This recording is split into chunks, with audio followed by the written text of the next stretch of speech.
outside looking in, and I wanna be back on the inside.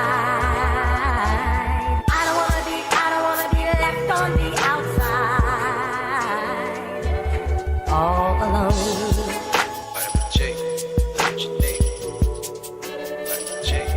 All alone.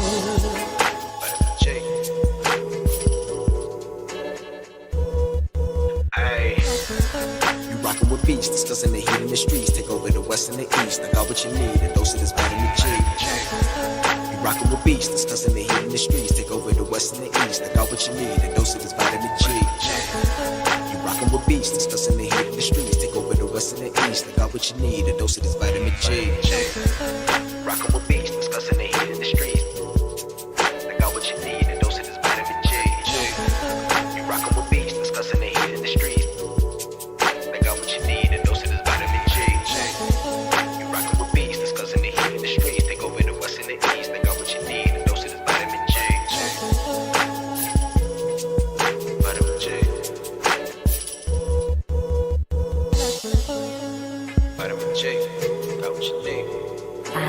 On the outside looking in, and I wanna be back on the inside. I don't wanna be left on the outside,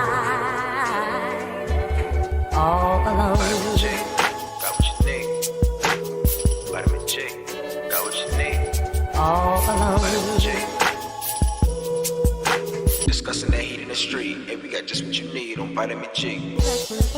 You rockin' with beats, discussing the heat in the streets. Take over the west and the east. I got what you need, a dose of this vitamin G.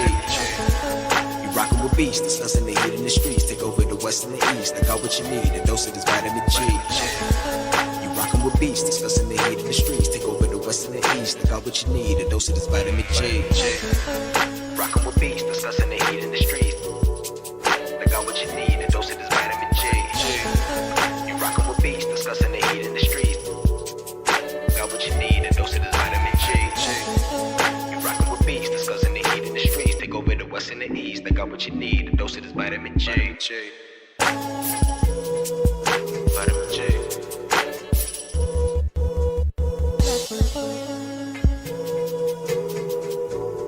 I'm on the outside looking in, and I wanna be back on the inside. On the outside, all alone.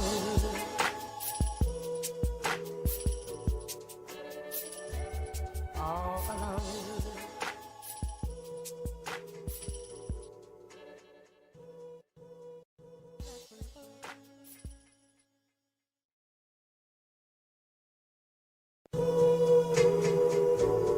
I'm on the outside looking in, and I wanna be back on the inside. I don't wanna be left on the outside, all alone. Vitamin J, got what you need. Vitamin J, got what you need. All alone. Vitamin J. Ay. You rockin' with beats, discussing the heat in the streets. Take over the west and the east. I got what you need, a dose of this vitamin G. You rockin' with beats, discussing the heat in the streets. Take over the west and the east. I got what you need, a dose of this vitamin G. You rockin' with beats, discussing the heat in the streets. Take over the west and the east. I got what you need, a dose of this vitamin G. Rockin' with beats, discussing the heat in the streets. I got what you need, a dose of this vitamin G. You rockin' with beats, discussing the heat in the streets. I got what you need, a dose of this vitamin G. You rockin' with beats, discussing the heat in the streets. Take over the west and the east. I got what you need, a dose of this vitamin G. Vitamin G. Vitamin J, got what you need.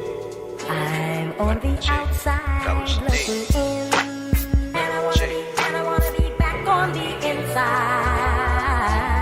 I don't wanna be left on the outside, all alone. Vitamin J, got what you need. Vitamin J, got what you need.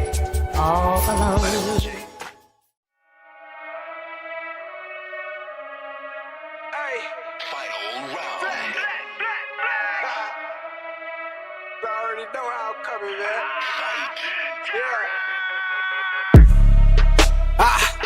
Tryna run the town. Tell no duck when they hear that sound. How they gon' come up now? Heavy as the head that'll wear that crown. I'm going pound for pound. And if it's about smoke, then we talk all of that. From an ounce to a pound. Take it, they biting this now. Cause my drip right up the sea. How could it be? Give me a couple of rounds. Cause I'm a beast when I'm on vitamin G. You see this start crumbling now. Mad struck start mumbling now. Get the gist, I ain't reaching for cloud. Plot twist, I'm the one with the keys. Clock blitz, know they love how I freeze. Different continents, I be torn. We living life, making yours look boring. See, we win at the end, it's a spoiler warning. Cause I keep heating up, I might blow the whole planet. They calling me toxic like global warming. But they keep tuning in once again and again. I'm the one at the top, just to form a warning. Truly, I'm De Niro when it come to movies. Get De Niro, entertain the groupies. Habanero if you come pursue me. But I hop on the game, too busy rolled up whenever my girl getting moody. And then go with the gang, we all go insane. Catching them bills on the duty. I'm in Stixie, I'm locked in. Bought a box, I was like 10. Back then, used to box, nowadays they ain't throwing hands. Mama said we got more advanced. One thing about me, I adapt, bought a Glock fin. Keep me safe from the block in. The game kept me off the block. Ain't got flex about looting my Ruger. I can shit on you with my computer. See my graphics card costs more than your damn job can afford to pay you. And my monitor, big as hell, detail, so I can see when I spray you. To reload the clip and record the clip is go all say to that SSD. Know a whole lot of trill game heads like me wanna see tuned into that VGP.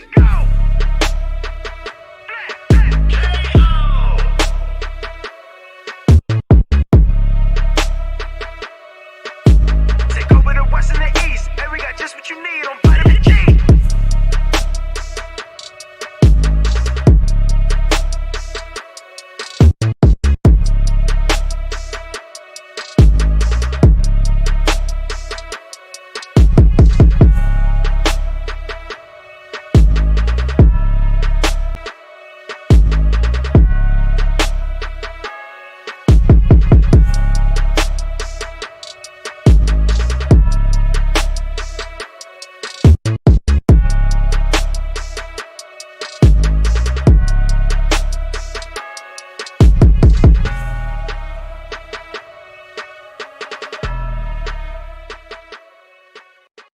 Right here, like, look. That's some weird controller.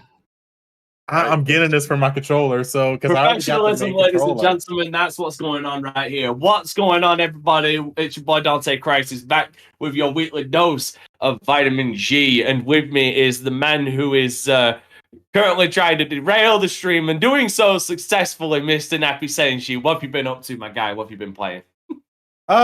How's it going, everybody? This is Nappy Senshi, your friendly neighborhood ninja, raised in the village in the hood. As far as games, I have a little dating game that I've been playing, the Notary Games. A very interesting escape room game with a very interesting story with the most broken time travel abilities I've ever seen in my goddamn life. Also, I had a new controller come in. As you guys know, I love the Beaton Zeus controller, which is right here. And I got the Beaton Zeus 2 controller that I can't review yet for a reason, which I'm actually going to make a short video explaining why I have to put this back in the box for a time being, because I don't think Beaton was really ready for me to get this controller yet. So that's very unfortunate. And I'll also have another controller because I want to compare another controller that's coming in the mail with my Thrustmaster Giggity. Hold on, give me a second. I want to make sure that he's not. Feral, could you please focus this man so people can see the controllers he's actually talking about? Oh. God damn, Wait. please. Oh, God. Okay, well, all right, so basically quick run through if you guys want to see me focus. This is Beaton's original Zeus controller. This is their new flagship controller, which feels a lot better, but unfortunately I can't review yet because Beaton hasn't released a software for the rest of the world to customize this controller, so that's very unfortunate. And I have another controller that's coming in the mail because I'm going to be comparing it to my Thrustmaster controller because it's also modular. And so that's what I have working on. I have a question. Do you get to keep them or do you review them and send them back? Oh, no, I got to keep them. Mm-hmm. Okay. Because some companies ask you to return product back, so that's why I was just curious. Oh no, I'm spending my own money on this. No, I thought you would get them sent to you. Oh, okay, gotcha. This one was sent to me, but this that one looks dope. Yeah, this one, no, this wasn't. This controller only released in China right now. It's supposed to release for the rest of the world, Oh, but okay. because of AliExpress, I got my hands on this controller early. But at the same, which is also the same reason why I can't review it yet, because technically the software to customize this controller is technically not available for the rest of the world yet, and that's kind of will be an unfair review. So it has to go back in the box until that software comes out for the rest of the world, and then I can give this controller a proper review. All right, nice. Sorry you weren't in focus to begin with. Our cameraman is sleeping on the job. All right, and next, next we'll go with the only other man on camera because, god damn it feels like only 3 of us are ever on camera. Mr. Jubei Sensei, what have you been up to, my guy? What have you been playing? Oh no, the fuck is muted. See, he's asleep too. I'm not a fucking sleep. What's up, everybody? I've been playing some more Ishin. That's still heavy in the rotation. I think I have my sponsorship stream down to 2 games that I'm gonna do. That'll be this weekend. Get that just out of the way, so one less thing I got to worry about. And what else? Looking forward to actually playing some Wolong week at some point too. Wolong? Yes, that's a good game. Yeah, Need to get it. I haven't suffered enough. I mean, it's on Game Pass. Check it out. But, you know, it's me, baby. I gotta have that obligatory. It's in Game Pass every show. Got another Game Pass. Yeah.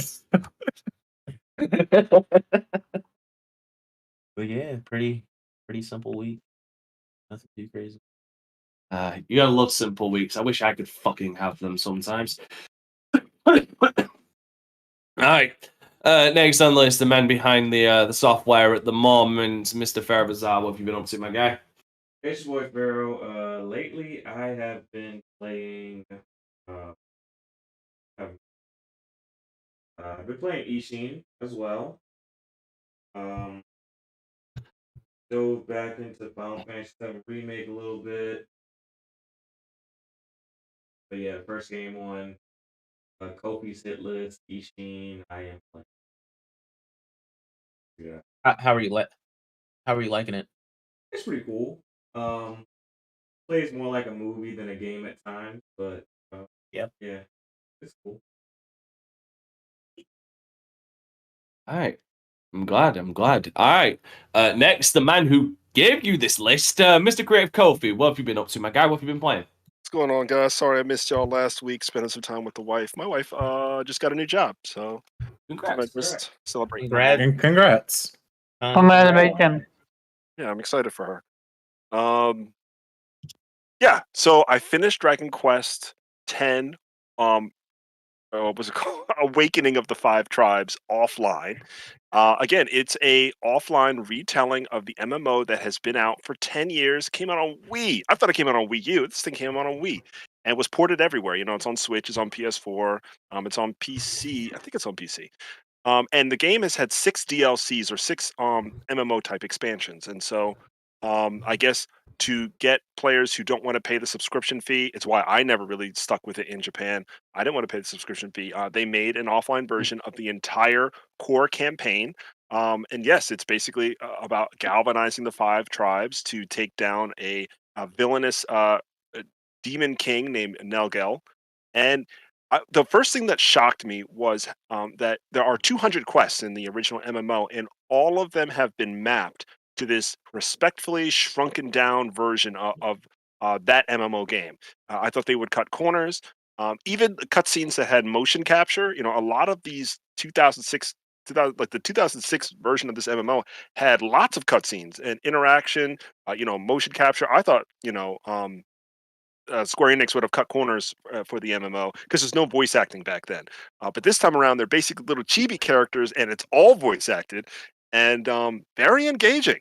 And at first, I thought the game, was too easy, and I wasn't really engaged in it.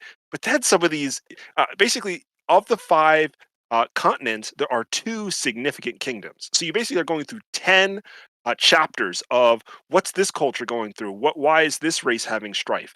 And they're all suffering in different ways due to this evil demon king. And it's just really engaging. And just I'll say the really brief beginning is basically you're killed. And you're killed because your hero who you create has a special power to travel through time. And as soon as you're about to die, a divine beast saves your soul and rebirths you through one of the 5 races. So you have to be a human when you're born. You get killed by Nelga, and then you get to choose what race you're born as. And so there's like a water being race that's like that can kind of they look like they can swim. That's what I was reborn as. But there's orgs. There's something called I think it's called a poppet. I'm not sure how the English pronunciation is, but it was very engaging. So yeah, shout out to Square Enix for doing this offline version. There is now the 6 DLC expansions are going to be offline DLC for this offline version, and the first one should come out before June 31st. So I will participate in that most likely. I don't know. All this DLC I got, I haven't caught up. But other than that, been playing Wo Long. I think I'm 4 bosses in. It's amazing. I mean, I just love getting my teeth kicked in by some demons. And I've always loved Team Ninja. It feels, this is probably incorrect to say, but I still feel the Ninja Gaiden type interactions, like counting frames and how the characters move and takedowns. It just, that just speaks to me. Ninja Gaiden is the only game I beat 7 times. I can't think of any other game I would want to replay that much. And as soon as I pop in a Neo game or this game, it's amazing. So I can't say enough great things. The character creator is pretty great. I'm sure maybe some of you guys saw that Blessing from Kind of Funny did a piece on black hair in video games. Team Ninja has done a better job than most in building your own character and giving you black hair options. Obviously, it's still a conversation we need to have, but I got to give them props because you can make like a really cool dreads or they don't even have an afro option, right? Because the afro feels like a stereotype now. But the dreads that they have and the different stylings you could do, it's really great. So definitely check out Wo Long. I guess it's on Game Pass, so pretty available to most of us. That's it for me. All right, cool. And Zero, my man in Nintendo Land. How is it over there, by the way? Clearly a great thing because he's not even fucking here. Okay, Omar, what have you been up to? Screening of Mario. Of course he is. What? So yeah, I bought Forspoken, and sadly it was lost in the mail. And because of that, I think I lost my money now, so I'm screwed. Other than that, I'm still playing Hogwarts, still a massive game. Zero, by the way, Zero said be right back, internet just went out. God damn it. Okay. He's got my Yeah. issues. But besides that, I think I'm gonna pull the trigger on One Piece Odyssey. I really want to play that game, and I also want to play Octopath Traveler too. But that's about it. All right, cool. All right. Well, I'm sure Zero has been doing some wonderful things. He is a wonderful person who enjoys wonderful things, including that Nintendo dick, because he just will not accept that the Switch is arbitrary, outdated, and needs to be fucking improved already. God damn it. Nintendo. Yeah, and Call of Duty is supposed to be going onto the Switch. I find that hard to believe.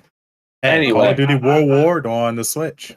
I don't think it'll ever touch the Switch because once Xbox gets a hold of them, they're going to switch to semi-annual releases.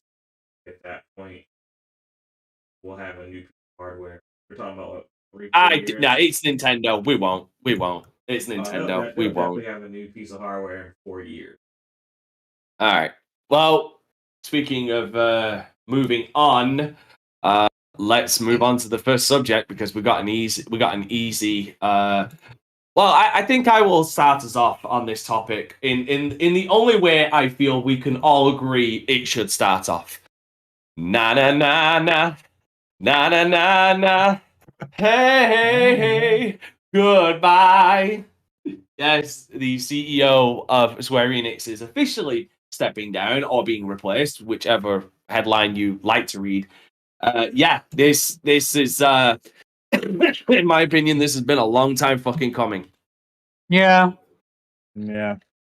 between the disaster that's 15 and 13, and yeah. And Forspoken. And Marvel's Avengers. And Kingdom Hearts. And Kingdom Hearts was Kingdom Hearts 3 wasn't a massive disaster. Kingdom Hearts 3 No, is dog It was It made money. disappointing. No, Yeah. whoa. You can't come at Kingdom Hearts 3 for a second, okay? All It right. may not be good that as 2. is dog shit. No. You got being forced to sell off Crystal Dynamics, the whole Western division. Your publishing arm. And also, He's just talking about Kingdom Hearts. and also, you know, his constant fucking push to get NFTs, which About that, apparently his replacement is also favor of NFT.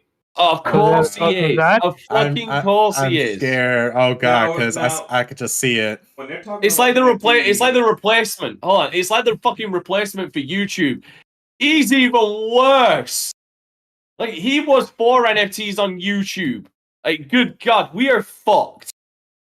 So fucked. Yeah, The new and there's guy. already gaming companies that are trying to make NFT games, which is insane. I didn't realize that there was a whole market for NFT games. It's like a fake market, man.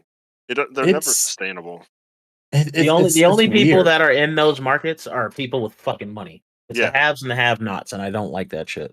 Facts. Yeah, I don't get it, but The only thing with Yeah. it's not a blockchain game. It's just an NFT game.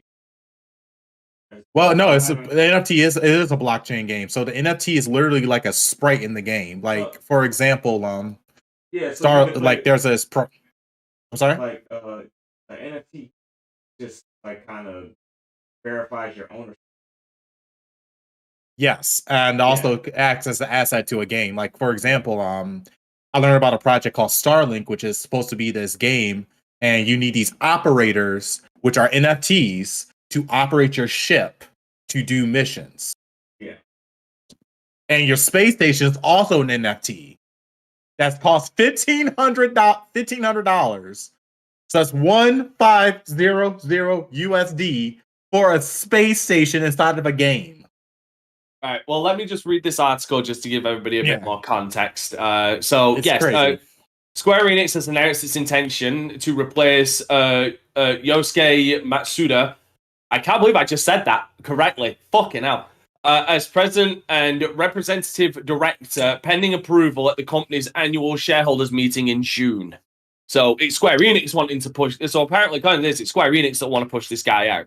Like the Square Enix themselves want to push him out. They just need the approval of shareholders in June.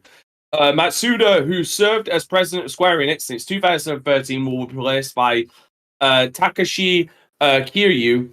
What an amazing name.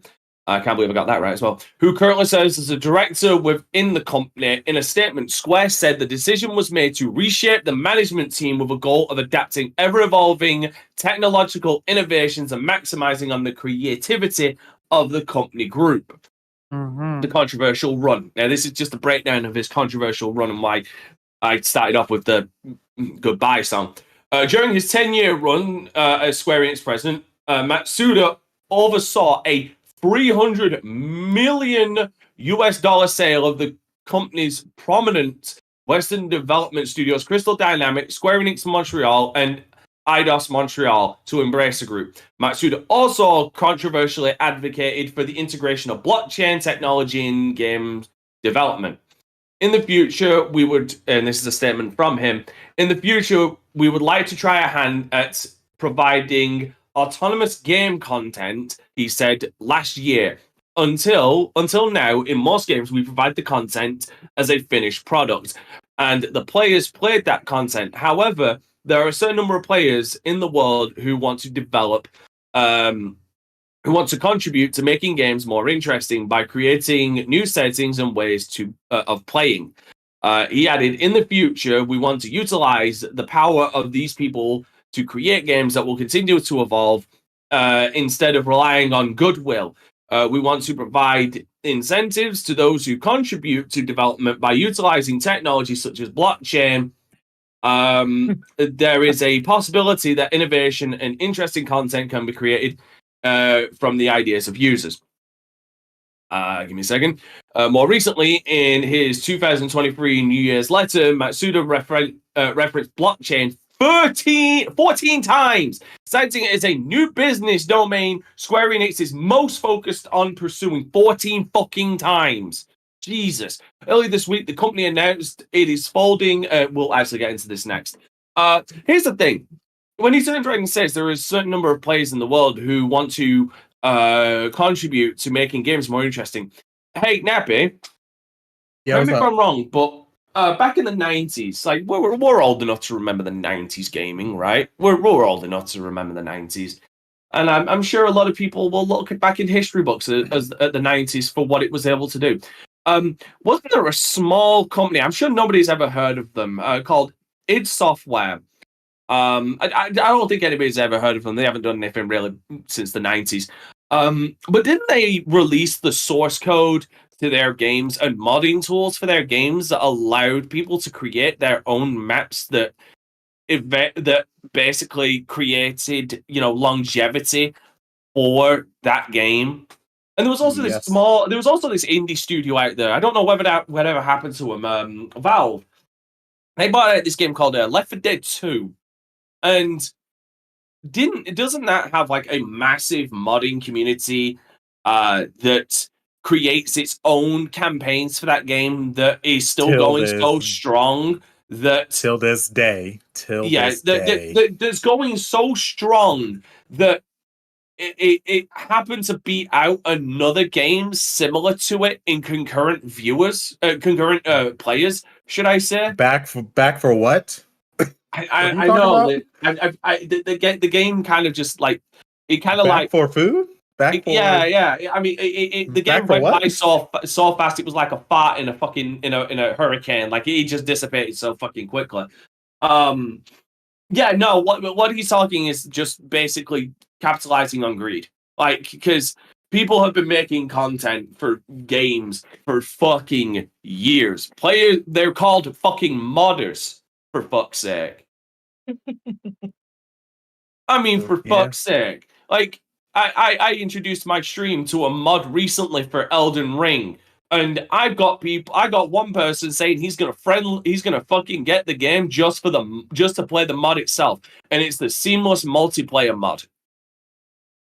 That is a good mod. The seamless co-op mod is fucking amazing. Changes the dynamic of the game, makes it even more fun, in my opinion. It's a multiplayer, it's a co-op that Elden Ring should have launched with. Right? But imagine we're in a world, right? Now, here's the thing. Do I feel like modders don't get enough for their mods? Yes, I do actually believe in many instances they don't, because these companies like to, shut down these kinds of products when the modders even sniff the fucking idea of trying to make money off of the mods. That's why Nexus Mods pretty much asks you to donate to the modders, like through donations. But these companies, this is basic greed. Like this is just flat out fucking greed. Because they're like, let's have other people, let's put out a fucking half-baked game and let the community fucking finish it while we profit off of their hard work. Because that's how blockchain works. That's all this man fucking stands for. That's all this man fucking stands for. Alright? I do not like sorry guys, I'm getting over a chest infection. I do not like how Bethesda went about it. But at the very fucking least, I can turn around and say there was an ounce of respect for the modding community when they did that stupid Bethesda store where they were selling people's mods, because they actually had to get the permission from the modders themselves to put them on, and the modders got money from it. Like, I think it was executed fucking horribly and asinine, but there was at least a glimmer of a good idea in it. This This is just basically turning around and saying, we don't want to finish the game. You finish it for us while we make money off your backs. This man has, I wouldn't say single-handedly because the man has two hands, has pretty much choked everything good out of Square Enix over the last 10 years with his own bare fucking hands. That's what this man has fucking done. Has he been for 10 years? Yes, he has been in Square Enix. He has been the CEO of Square Enix for 10 fucking years. So, a decision like selling off. Hold on, Omar. Get your thoughts on this guy leaving, because I went on a big tirade then. So get your thoughts out on this man leaving. Now, if you want to rant, keep ranting. No, I'm done now. I'm good. I'm good. Okay. So yeah. The decision to sell off whatchamacallit, Square Enix fucking division. I forgot what it's called. IDOS Montreal. Square Enix Montreal and on him? Crystal Dynamics. That was all him. That was all him. Yeah. He needed to go because Square lost big. Lost some of the best IPs with that one. And you also have what? I was saying they didn't have much of a choice at that time. No. They did fire him beforehand. They would still have to sell if they fired him or didn't at that point. No. You also need to remember I'm pretty sure he's the one that created this whole narrative that Tomb Raider didn't sell well, or the expectation that Tomb Raider must sell. You also need to remember, like, Final Fantasy have not been great for a long period of time, and maybe with his release, we might get a decent Final Fantasy out of it. 16 is looking shaky after what I saw. When it comes to like Square Enix have been doing amazing with their smaller, not smaller IP, but like smaller projects, Octopath and other stuff. But their main IPs, they've been struggling a lot. So with this man's departure, putting aside the whole NFT situation, maybe we can see the old Square Enix come back. I would love for something like that. Because real talk, it's needed. Because this Square Enix have been not what it used to be. And also, I'm very happy it's gone. It's just almost like a little too late. Like, he single-handedly fucked up the Marvel IP. Like, that was, I'm pretty sure that was his decision. I'm pretty sure also that he is the one that shifted the change for Babylon Fall from single player to live service game.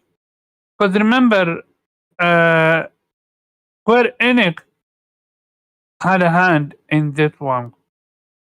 And I'm looking forward to see what Square is gonna do now.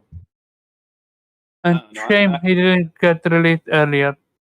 I don't know. After Bayonetta 3, I can't put all the blame on Square Enix.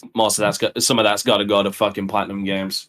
Bayonetta 3 was the fucking final straw for me.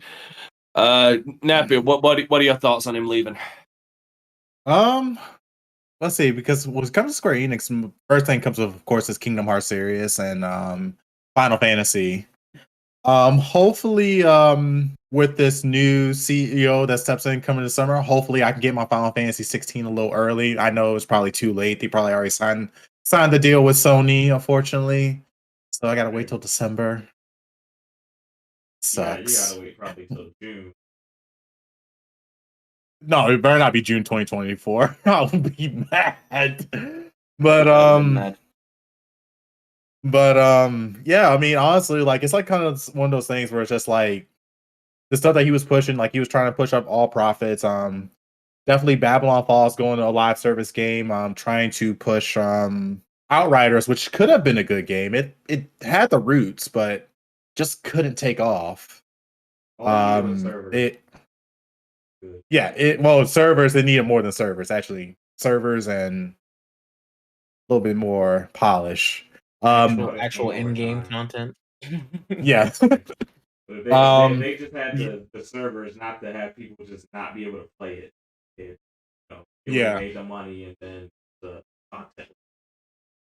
All right, let the man get his thoughts out. Yeah, and overall, like, it seems like that Square Enix was kind of chasing the bag and not caring what the players want, as long as they purchase their products, it was good. But that hurt them in the long run. So it's kind of nice to see some new, fresher, younger blood that's taking the head of Square Enix, and hopefully, even though he has interest in NFTs and stuff, hopefully he will kind of, since he's like in his 40s, he'll actually listen to people like us, and kind of step back on the whole like trying to money grab thing and actually make a good freaking fucking story, something that Square Enix is actually known for, like good JRPGs, even though they hate that word, or just I want the old Square Enix back. Like I like Squaresoft. Bring back Squaresoft. For the love of God, please bring back Squaresoft. Just drop Square Enix. Let's bring back Squaresoft. The good old days. All right. I actually want to go to the Mr. JRPG himself, Kofi. What are your thoughts on this man leaving? A little bit conflicted. Oh, fuck you. You're going to be the only one who's conflicted. Damn it, Kofi. You have one job. You had one job. You had one job, Kofi. One job. You were supposed to destroy the dark side, not sympathize with them. I dark side. I really hated all of the NFT talk. I hated when they licensed for Hitman. I hated them focusing on Tomb Raider. Almost any of the Western IPs made me pretty angry, and I think it was kind of, I know this is a later topic, but I think it also contributed to the stereotype that JRPGs were not, of quality, or were too linear, and nobody was getting into games with linear storylines. And there's definitely this gap around, between 2006 and 2012 that there was a lot of hate going on. Anyway, that being said, Omar just touched on this.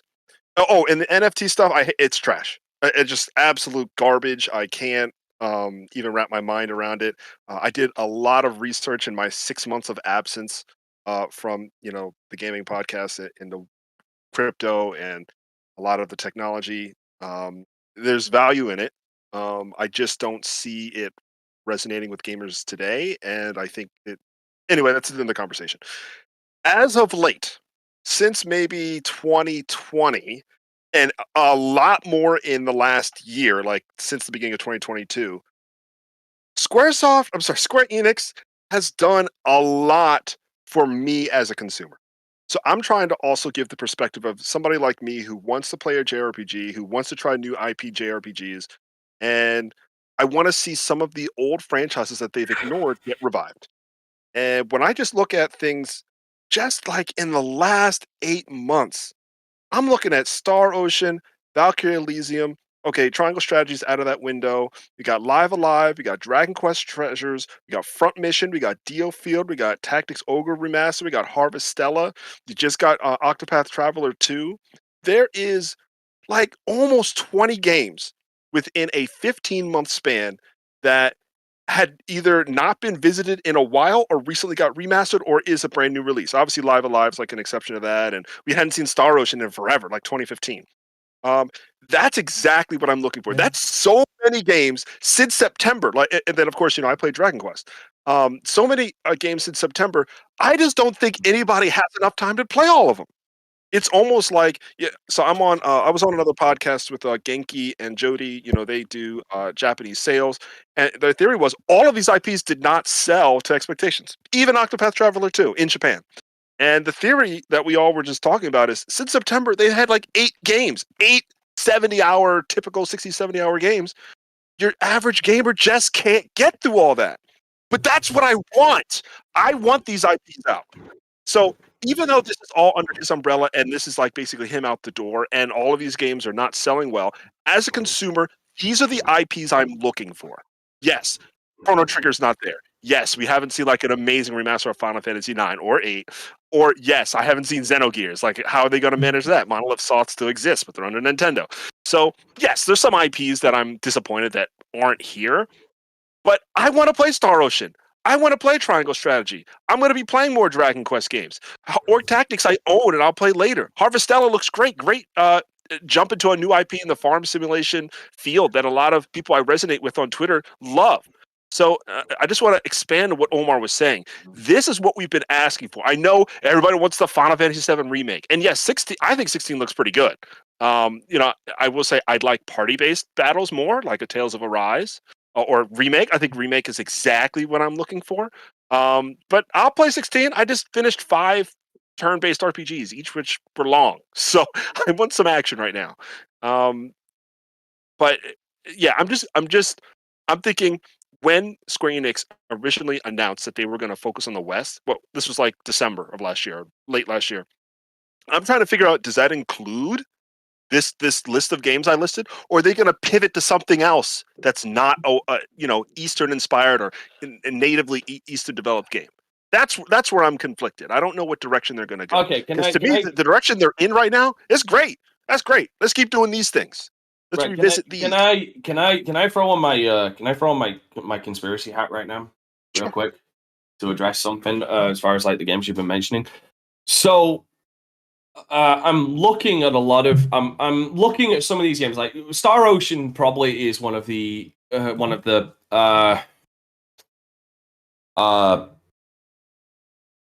it's probably one of the ones where I can turn around and say maybe it's not one of these.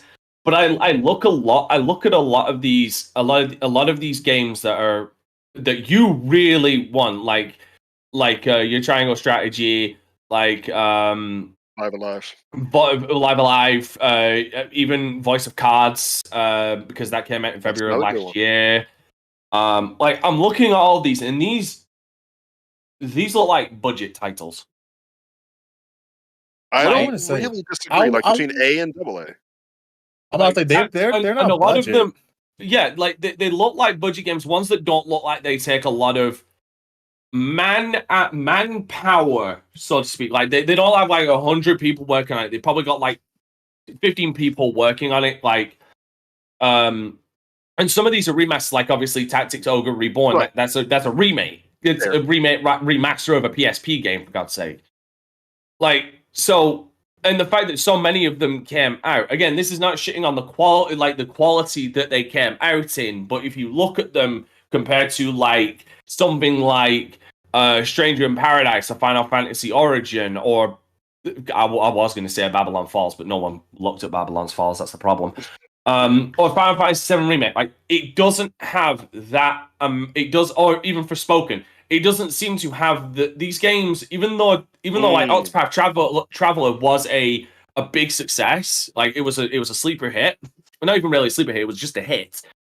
They didn't have the commitment of Square Enix behind them.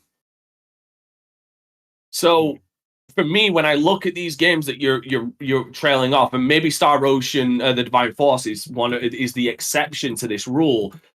These seem like shovelware. Like these seem like Square Enix shovelware of okay, we've got this team. They want to do something. We've got nothing else for them to work on. Okay, you can work on this. We'll publish it. We'll put it out for like $20. We'll make some money, or what have you. You know what I mean? Like like I said, I'm not shitting on the quality of these games because again, we got Valkyrie Elysium, fucking ace.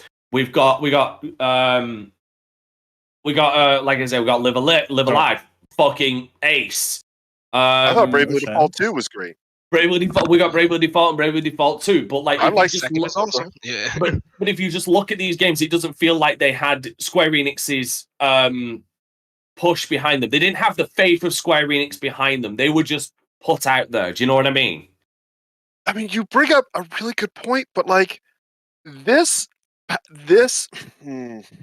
Like maybe some of these are to test the water to see maybe we could revive the Elysium series. Maybe we could revisit the Elysium series in the future, but if it doesn't sell well, nobody's interested. So they've kind of just fucking forced them out the door without realizing, oh, the reason why they're not selling well is because we literally just shoveled out over fucking 9 games in less than three to 4 goddamn months. I agree with that. So you have a great point. If you're saying that them not spacing out their games and just letting them just fall off it just feels like they just fall off a cliff. I agree with you. They didn't give any space or any sort of advertisement for a lot of these games, like Harvestella, like even for Voice of Cards, which I even turned around and said when it was announced, looked like one of the most interesting. And I'm not the biggest card game guy, but I looked at Voice of Cards and I was like, I want to fucking try this game. I didn't even know it. I didn't even know. Like, was it a fucking expansion? No, I didn't even know it dropped in September of last year. It got a bunch of expansions on top of it, which also people didn't know. Yeah, like I didn't know about this shit. It's like, where the fuck was Square's, like, where was Square pushing all of this? Like, but no, all we got was, and again, Omar's gonna really be butthurt about me saying this, but it's the fucking truth. All I fucking saw was just push for Forspoken. That's true. When I look at this and I'm like, I guarantee you, I probably enjoy Valkyrie Elysium a lot more than fucking Forspoken. Yeah, Valkyrie. So I enjoyed Forspoken more than Elysium from the demo that I played alone. When I look at most of these IPs, though, I think all of them are gonna get some sort of spiritual sequel. Maybe barring Diofield. Like, I think Team Asano's are going to be back with another triangle-type strategy, or they're going to do another Octopath. The Live is also them. Bravely Default, I would definitely see a Bravely Default 3. I think Tri-Ace is going to do another Star Ocean. I mean, let's hope. They did finally sell well enough in the Americas. I guess Harvestella's maybe on the fence. Front Mission 2 is apparently going to get announced tomorrow. So what's good enough? Right? The problem, my problem with this, when I'm just looking at this, because I'm on the Wikipedia, I'm looking at the release date. My biggest problem with this is they went for the fucking blunderbuss when they should have gone for the musket. Yep. You mean like the better gun? They went for the blunderbuss, like they scattered that shot everywhere, and like maybe one or two of them hit the target, but when they should have gone for the musket and got that one precise shot. But like, what do you like? For me, I'd rather have this scenario. Hold on, you're asking. Okay, here's my problem with it. Here's my problem with you with you right now, Kofi. Okay. You're asking for this when honestly, I'd rather have maybe 2 of these released in September, and then 2 of them released in December, and then 2 of them released in February, because then you can have a back-to-back sale on them. So say. Bravely Default and I'm just gonna throw 2 out there. Bravely Default and fucking Octopath Traveler 2 came out in 1 month in September. Okay, again hypothetical, throw it out there. All right, then in December they throw out the Star Ocean expansion, but then they also throw out what else came out in the Harvestella, and then they throw out Harvestella, like those 2 in December. Right, that's too much. That's some time for people to play those games, and for one of them to possibly be a success, and then they can take that and nurture it later. So yeah, maybe one fails, one wins, but that's business. But then you go into December and you can do that again because people have had enough time to digest those 2 games. So you're still getting the content you want, just spaced out to allow at least more than one of them to fucking succeed. You're right. In terms of release schedule, I think it was a terrible idea. I don't think you want to have. I think literally across the board, all the IPs we just listed all undersold. But they sold like the Octopath Traveler 2 came out with like 78,000 the first week, which is way down under the prior. But then it had a good second week, so people are buying it. It's just they're probably still playing Forspoken, or they're still playing something. From September to now, they've released 12 games. That's crazy. Jesus. That's crazy. That's like give me 1,000 hours of your life in that time and play all these games right now. And You're totally right about that. I just want to make sure those games come out. And here, let me tell you how fucked this release schedule was. I will leave it up to a person's discretion whether they count Star Ocean, because that came out. Star Ocean: The Divine Force came out in October, but from September to now, they had 2 massive RPGs that are probably double the length, if not triple the length, of most of the games on this fucking list, and they wonder why most of these didn't succeed. And that's Crisis Core, Final Fantasy VII Reunion, and Forspoken. That's right, Reunion. I forgot about Reunion. It's a lot. Yeah, Reunion came out in fucking December. And you question why most of these didn't fucking succeed, because from September to that releasing, you had 1, 2... Right, so again, I'm going to name names. From September, before Crisis Core came out, you had Various Day Life, you had the Diofield Chronicles, Valkyrie Elysium, Star Ocean: The Divine Force, Harvestella, Tactics Ogre Reborn, Dragon Quest Treasures. Then you had Final Fantasy VII Reunions. Then you had Forspoken, literally come out just over a month later. Now we've got Bessium Final Bar Line. That's the theater rhythm. Fuck's it, whatever. Octopath Traveler 2. Forgot about that too. Yeah, and then Octopath Traveler 2 came out on the 24th. And Front Mission came out on the end of November. So it's crazy. Yeah. So again, I question why this is why you needed the musket, not the goddamn blunderbuss. Really quick, I know I went on for a while. I do think that maybe the CEO's reaction, maybe halfway through his tenure, was, man, we need to get back to like what we used to do. And then all these developers are working in parallel, releasing all the. Well, Team Asano's an exception because Team Asano's done like 5 games in 4 years. But all these other games are coming out all at the same time from different devs. So now, Kofi, now I'm going to shit on that as well. No offense, I'm going to shit on that as well, considering they had that same approach as well in 2020 and 2021. This was not just a last 6 months problem. This has been a problem for the last couple of years, where they've been doing this, where they've just been scattershotting like smaller like again, I'm using the word budget just to kind of make a point, like budget releases like all over the goddamn place. I mean, before Final Fantasy VII Remake came out, I'll use that as the example. I think that was a Bravely Default 2 year. Give me a second. Where was Final Fantasy VII Remake? Fuck you. What year did that come out? 2021? 2020. But I think that this is worse. This is probably the worst. No, it isn't worse. I could send you this list. Like so Final Fantasy VII came out in 2020. Before that was Romancing Saga 3. All right. That came out in the same year. Imperial Saga Eclipse, Dragon Quest 11S, Final Fantasy 9, Oninaki. True, but those are like remasters. Left Alive. But again, some of these are Left Alive. You've got Ogre Reborn, fool. Fucking Ogre Legend of Mana came out as well that time. Neo, The World Ends With You came out around the same fucking time as well. Wait a minute, are you doing 2021 or 2020? No, I'm kind of looking at like the scattershot release that they do these games, and just packing it up. Like I'll stream it. I'll stream it, and Pharaoh, you can bring it up for the people to look at. I apologize for Wikipedia being just bright fucking white, but just look at this scattershot release from 2019 to 2021. Like this is fucking insane. That's not. Okay, from 2019.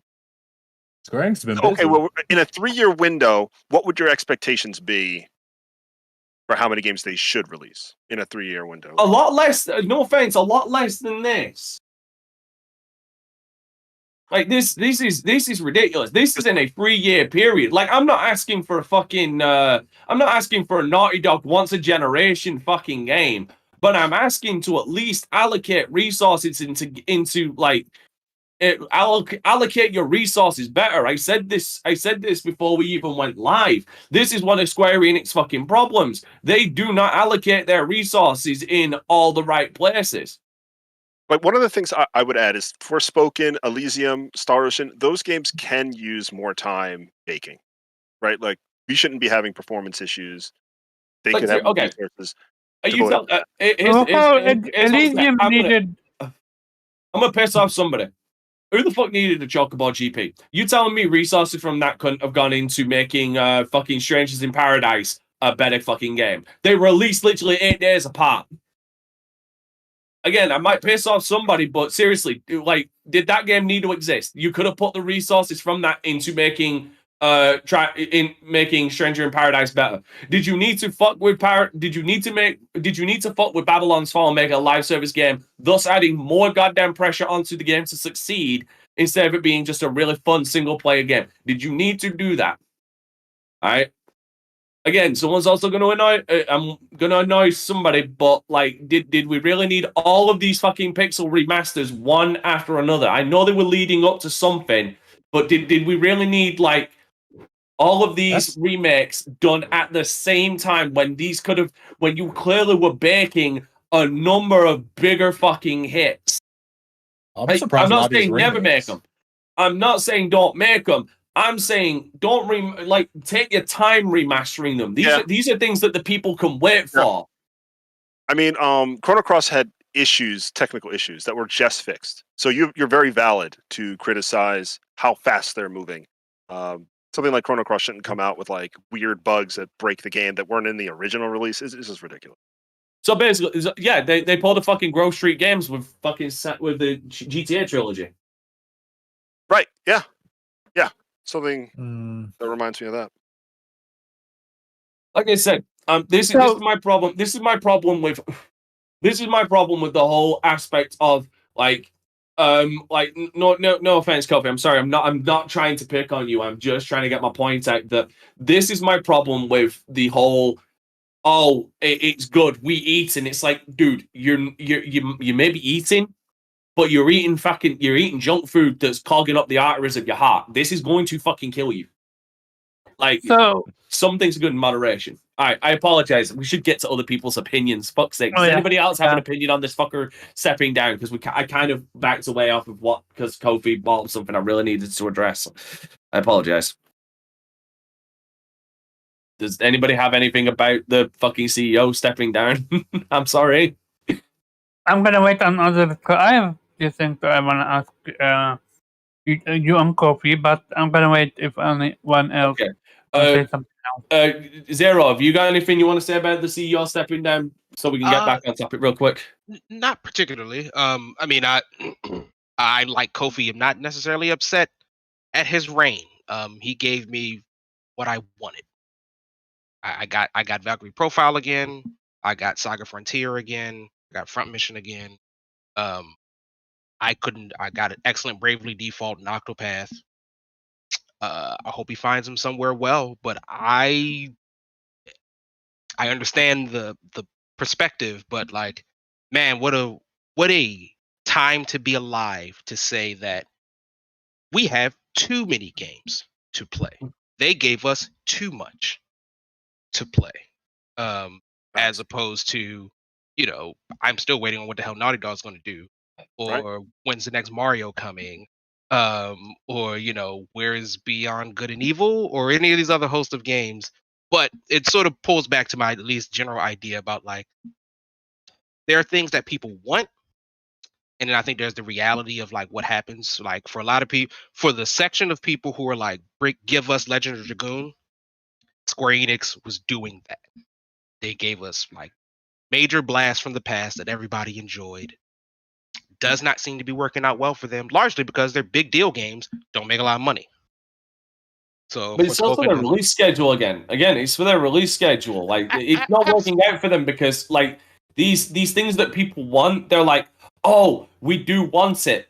Wait, what do you mean it came out like 3 fucking months ago? Why didn't I know about this? Like that's the problem people are having. That might be a marketing schedule, but like the release schedule himself is just still like, I want it. And I think it would be very telling. For example, it's on it can't be paid for. But I imagine they can see whatever metrics of people are playing Legend of Dragoon. You can't like throw a stone across some random section of gaming internet without somebody saying, Oh my god, why would they bring back Legend of Dragoon? I know. Yeah, I've been saying it I'm myself. not disagreeing. No, I'm not disagreeing with that. I'm not disagreeing with the fact that it's nice that they're giving us what we want. My problem is their structure and their way of going about it. Like, here's my point. Let me use Legend of Dragoon as a point. Like, who owns Legend of Dragoon? That's PlayStation, right? Yeah, it's their game. Okay, Final so Fantasy. what if? Okay, so so Legend of Dragoon comes, it gets nice being remade. Sony don't say anything. Hell, we don't even know that it's being remade. But suddenly, just like the small trailer shows up, maybe a week before launch or something like what's been happening with Square Enix. Like, we're told that it's coming out, or we get a small little trailer that it's coming out. We're giving, and then suddenly there's a scatter shot of other fucking releases from Sony around that time, including a big release like fucking I don't know, fucking Killzone coming back, or the next fucking God of War or something. And then suddenly all attention goes whoop straight over to God of War, because it's like, oh my god, God of War, the next God of War's coming out, yada yada yada. The hype train continues, and then people bitch and complain because, you know, it's like God of War Ragnarok. But then people forget that fucking Legend of Dragoon was coming out until like a couple of months later, when they realized, oh shit, that came out. I completely understand, and I don't disagree with you at all. Again, it's not a disagreement; it's more than observation. And I think it's hilarious because, once again, these corners of the internet, they aren't saying what you're saying. They aren't saying, yeah, release it, but make sure you don't come in between the God of War window, or, you know, Destiny's about to drop, so don't do that. And then Pokemon's coming out, so like maybe don't do that. So like maybe a mid-October range, that would be good for me. Like, is that good for you, Square Enix? No, they're just saying, give me my Legend of Dragoon. Like, somebody goes, Parasite Eve, I want it. And it gets like 8,000 retweets. Yeah, I want that Persona. Yeah, I want this. Yeah, I want that. Like, yeah, but then your response is, oh well, Parasite Eve got buried under God of War, so that's on you. But you wanted Parasite Eve, my guy. Like, if you want it, go get it. Let me give you an example of a company that's giving us what we want, but is being responsible with it. They know what they're doing. But I don't think that's the part of. I think that's a moot point, because companies are going to give you what they're going to give you. People will accept it whether or not it's good or not. People, the Pokemon company are not giving their fans specifically what they want. That's because it doesn't matter. It doesn't matter why. Everybody's a sheep. But I fucking dare you.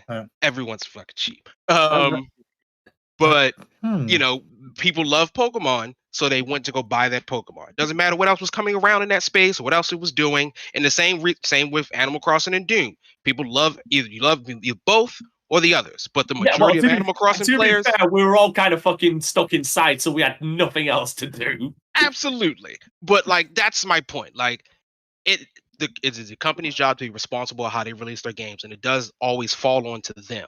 But like, let's not pretend that the majority of the consumers are putting in reasonable expectations about what they want. We want what we want when we want it, which is usually immediately. Okay, let me capstone this by getting one more point out, right? And then we'll move on to the second part of this, which is it's more of a memorial. I wish Square Enix took more of a goddamn Capcom approach. Yes, we're giving the fans what they want. We're taking our time. We're allocating resources into these better. We're advertising these better. We're being smart, which I think we can all agree. Capcom, there was a point where Capcom was doing this exact same they were in this exact same fucking problem. You remember Jubei? That's when it got all capstoned with fucking Marvel vs. Capcom Infinite. You remember that, don't you? You remember that dark time. And then after that, it's like they realized, oh, we done fucked up. Like, what the fuck are we doing? And then suddenly we're in the fucking second coming of Capcom at this point. Like, the only thing we've not gotten is a Mega Man game. Like, that's the only thing we've not got from them, is like them somehow creating a great fucking 3D Mega Man game. That's the only thing we don't have. Like, Breath of Fire. Breath of Fire. We've been waiting. All right, well, And Capcom versus SNK 2. hey, bitch, I've been waiting for. Okami is actually a really, really delicate situation, unfortunately, because I don't think they own the rights to it. And I'm still waiting for Dino Crisis, but again, True. it seems like they're the ones who have been fucking responsible with it. Like, they've been responsible with that kind of shit. Anyway, moving on to the next subject relating to Square Enix. The studio behind the game, the ill-fated, the many times mocked and probably will never be duplicated game Forspoken, have been folded into Square Enix. You'll notice I didn't use the word shut down because the team, thankfully, are not losing their jobs. They are apparently being folded into an internal team within Square Enix now. A couple different teams scattershot all over the place. Again, they got the blunderbuss. They don't have the rifle. They should get the musket, not the fucking blunderbuss. I want Omar's opinion on this happening because I feel I know where it's going to go, but I want to hear him say it out of his own mouth. Go ahead. What are your thoughts on the studio shutting down, on the studio being folded? If it didn't do well, then they're gonna do what they did. Simple. I played the demo. I bought the game. I just said it. So I'm gonna play it. From what I've seen, spoken, it's a great game. It's just something. Hate something, don't hate. Is it possible that we are seeing, and I think Square Enix has done this before, Square has done this before, where I imagine they spent a lot of money on this game. Yep. Had a specific number set that they wanted to hit. They didn't hit it, but as far as I can tell, Forspoken seemed to do just good enough. Not terrible, but a solid mid-level game, which I don't think anybody should be disappointed in. But It wasn't an MPD, and in Japan, where it should count the most, it sold well. It did very well. So it hit its target audience. So what confuses me is what, and I'm talking about Square Enix themselves. What were they expecting out of it? I'm trying to. That's what I find play. out. I mean, it seemed like they were trying to get into the Western audience. I say they don't Could care you about repeat regional that? impact. They care about overall sales. Yeah, you can do well in your target audience, but it doesn't sell. That's the ultimate. Yeah, I honestly think that Forspoken was their last attempt at trying to basically trying to cater to the Western audience, having Western RPGs, but it just didn't go so well. I mean, it's unfortunate because I mean, Forspoken, it did have there were some good things about it, but just Dialogue just wasn't did one of very them. well. Yeah, dialogue. It was a little cringe. It was a little cringy. It wasn't as bad as some people made it seem, but I would definitely say it's cringy. It was a little cringy. It was a mid game that got mid sales and got obvious results. And also, yeah. Yeah, like it feels like Days Gone all over again. And it's What just do you mean? I'd say it's a little different because Days Gone was actually good. I mean, your mileage may vary. I love Days Gone. I love it as Flaws and well. all. Yeah, flaws and all, but like, Don't play the original PS4 version. God, no, don't do that. I'm just like, man, like you couldn't scrounge up a couple more for a sequel to this. Like what were you expecting it to do? Mm. And I think it sort of goes back to our earlier conversation. And the reason why I asked you about, because I know you look at this that way. I know what they wanted from Avengers. I have a general sense of what they wanted from there. Did you expect Forspoken to sort of even it can't make up for it, but like to be your next, like, well, Avengers failed, but like we're going to start putting out these big old hits, and they're going to get us back in the way, and then we're also giving them out like all these little games, and like they're happy. I don't know how much Forspoken spoiled. I've just not looked. I can't feel find like any numbers. I can't actually find any fucking numbers. in my head, I feel like it can't be terribly bad. Just gotta see the game everywhere. Like people were playing it. I'm assuming clearly it did not make the money they wanted it to make. Right. So I guess like the only person fired here was like, what's her name, Alfrey or Frey, whatever her name is, like, which is unfortunate. And it speaks to another issue that I'm really not going to get into. That's not the topic of this conversation. That I'm concerned about. But like, Omar, is that it? Like, do you just think they have a Days Gone situation where it's like this did just okay, but we didn't want this game to do just okay. We wanted this game to do absolute gangbusters. And I think with Days Gone it's different because it sold well.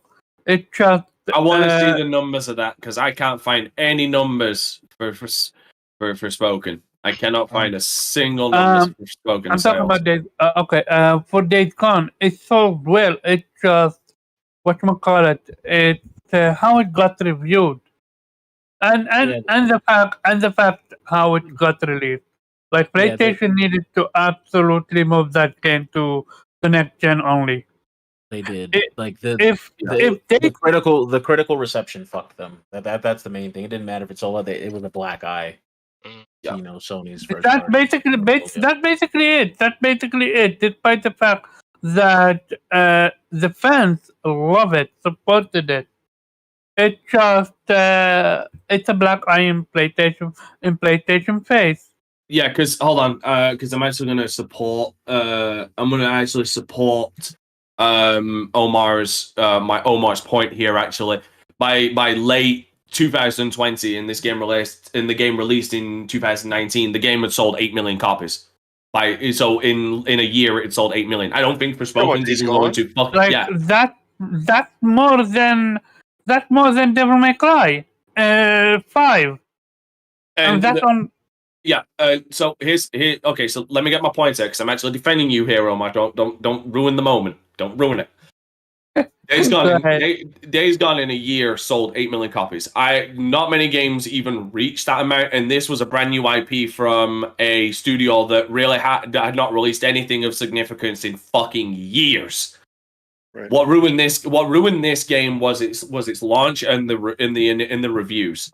If the reviews came out and gave it like a 75 or a 7 out of 10 or a 75, maybe the odd 80 or something, I guarantee you we'd probably be talking about Days Gone 2 being released like very soon. If it had a 76 Metascore and it looked green, I bet you it'd be a different story for sure. Yeah. Like, because 8 million for a studio that hadn't released anything in like fucking decades. That's solid. That's solid. Yeah, that's solid. That's proving yourself. Yeah. But there's another thing. But there is one thing that works against Days Gone that I don't believe Forspoken has. Days Gone cost bank to make. I kind of agree. I think Days Gone. What you said? Days Gone cost bank to make. Like they had like a 6-year dev cycle. I don't think DMC5. I believe. Well, not just that, it's sheer manpower as well. Like the salaries and stuff like that. Because like I believe that the dev team for Days Gone is like double what Devil May Cry 5 had. It did have good marketing too. There was a lot of billboards that had like Days Gone on. Oh yeah, Days Gone was all over the fucking place. But like just that 6 years now, if I recall correctly, like they completely. I believe. Okay, I might be incorrect on this, and I'm willing to be corrected if someone else does the research. Just while I'm talking, but I'm pretty sure they scrapped an early version of Days Gone and then started it again in that 6 year cycle. Yeah. For basically, Days Gone, the original one was supposed to have choices. Like, for example, do you take the shotgun from your best friend, or do you keep it with him? That's one of the choices.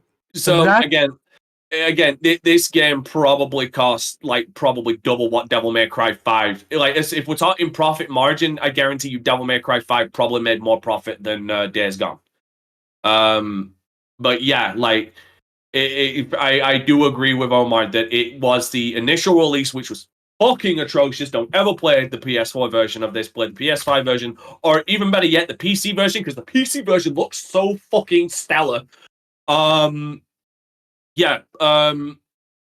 was that fucked it. With the problem with Forspoken from an outsider's point of view is not only was it mid reviews for the game, but it also had a problem that Days Gone didn't have, and that was cringe. People underestimate the power of the power of memes on the internet, but the moment that game started getting memed on before launch, that game was dead. Like if you see a game getting memed the fuck on before and slightly a few days after the game's launch in a really fucking negative way, unless there is a severe counter fucking balance to that, that game's gonna fail. But that's the thing, though. It's just selective outrage. No, it ain't selective outrage. That's not selective outrage. It isn't. I'm about to say, because I found something on Forspoken for physical sales in Japan where it's around 23,000, but that's all I can provide. Square Enix apparently failed to provide numbers for anything else, and even for the Western territories, they refuse to provide numbers, which means it did fucking awful. It means it did less than what they thought the worst was going to be. Like 23,000 in Japan physical sales is that's really low. Like I'll give you another example, and it's another Square Enix game that got memed to shit them back before and after its release, and it's a good example of when a game gets memed in a negative way, it's going to reflect on sales, and that was Marvel's Avengers. Does everybody remember the fucking memes about how fucking shitty the character models and the tech and that was in that game before and after release? My God. Fucking Babylon's Fall got memed to fucking hell and back. Not only that, there is also the other Marvel game that did well but still got memed on. No, there's a difference between Omar, this is what you're getting wrong. There's a difference between memeing on something. Like, for example, we'll go to Devil May Cry, like Virgil feeling motivated. There is a difference between that kind of meme and then memeing on shitty, awful, cringy fucking dialogue. Like, there's a big difference. One of them is a funny, like, we all get the joke, Virgil is motivated kind of meme, and then people memeing on horrible dialogue. Like, there is a stark difference. One can't be denied. One can't be denied that it's funny. Do you think that the external audience of people who aren't really part of that meme culture understand the fundamental difference? Yes, absolutely. Because when you start seeing that shit trending on TikTok, yes, I'm sorry. Yes, absolutely. But that's my question. There are so many shit posts on TikTok. So again, the average person. And you see how because you see how much attention the average person. You see how much attention like TikTok grabs off of the average fucking person. Absolutely, that helps. Absolutely, that impacts. I mean, no, that wasn't my question specifically. Oh, go on. What I mean is that you described two different types of memes. If a person scrolling through TikTok sees both of them, you have faith that person fundamentally understands the difference between because the person who put up the meme is the one setting the mood. Like, so the mood has to be understood through the meme. Like, can't mood just be adjusted based on the creator then? Yes, that's what I'm saying. So when you're memeing on something in a negative light, the person making that meme is going to clearly meme it in a negative light so that it's broadly understood by everybody. This isn't something to enjoy. But what if it's not negative? I mean, then that's understood. Again, that goes to the whole. Excuse me. What if they are making a mountain out of a molehill? Like, it's just this one person who you happen to come across is like, I think this is bad. Then the reality is. But then you got to look at quality. Then you got to look at quantity. Like, how many? If it's just that one person, and you don't find anybody else doing it, then it comes off as just this one person. But if you start seeing like hundreds and thousands of people memeing on it in the same way and getting millions upon millions of views, you kind of get the idea that, okay, it can't just be this one guy who thinks of it this way. I disagree with that. It's just a matter of people are fickle. They're just gonna go with the quote unquote not hype, but like what's the next big thing. And if it's the next big thing is to follow the negative information about certain game, they're gonna do so. We've seen it with other games that are great that still didn't do well. Guardians of the Galaxy, one of them. I thought Guardians of the Galaxy actually no. did well. Guardians did well. What are you talking about? Guardians sold well. The problem with Guardians. It sold well, but at first it was not received well. Here's the problem. Here is the problem with Guardians that you are fundamentally denying or just outright refusing to acknowledge. That game did not get any good press or push from Square Enix. Square Enix, this is one of their games that they just fucking put out there. They didn't put any kind of fucking hype behind it themselves. No, that came down to players. Like, that game's success, in my opinion, comes directly down to word of mouth. Also, this game, the way it was revealed, like Guardians of the Galaxy, was horribly revealed. But yeah, everybody was scared. People shitted on it before it came out. Yeah.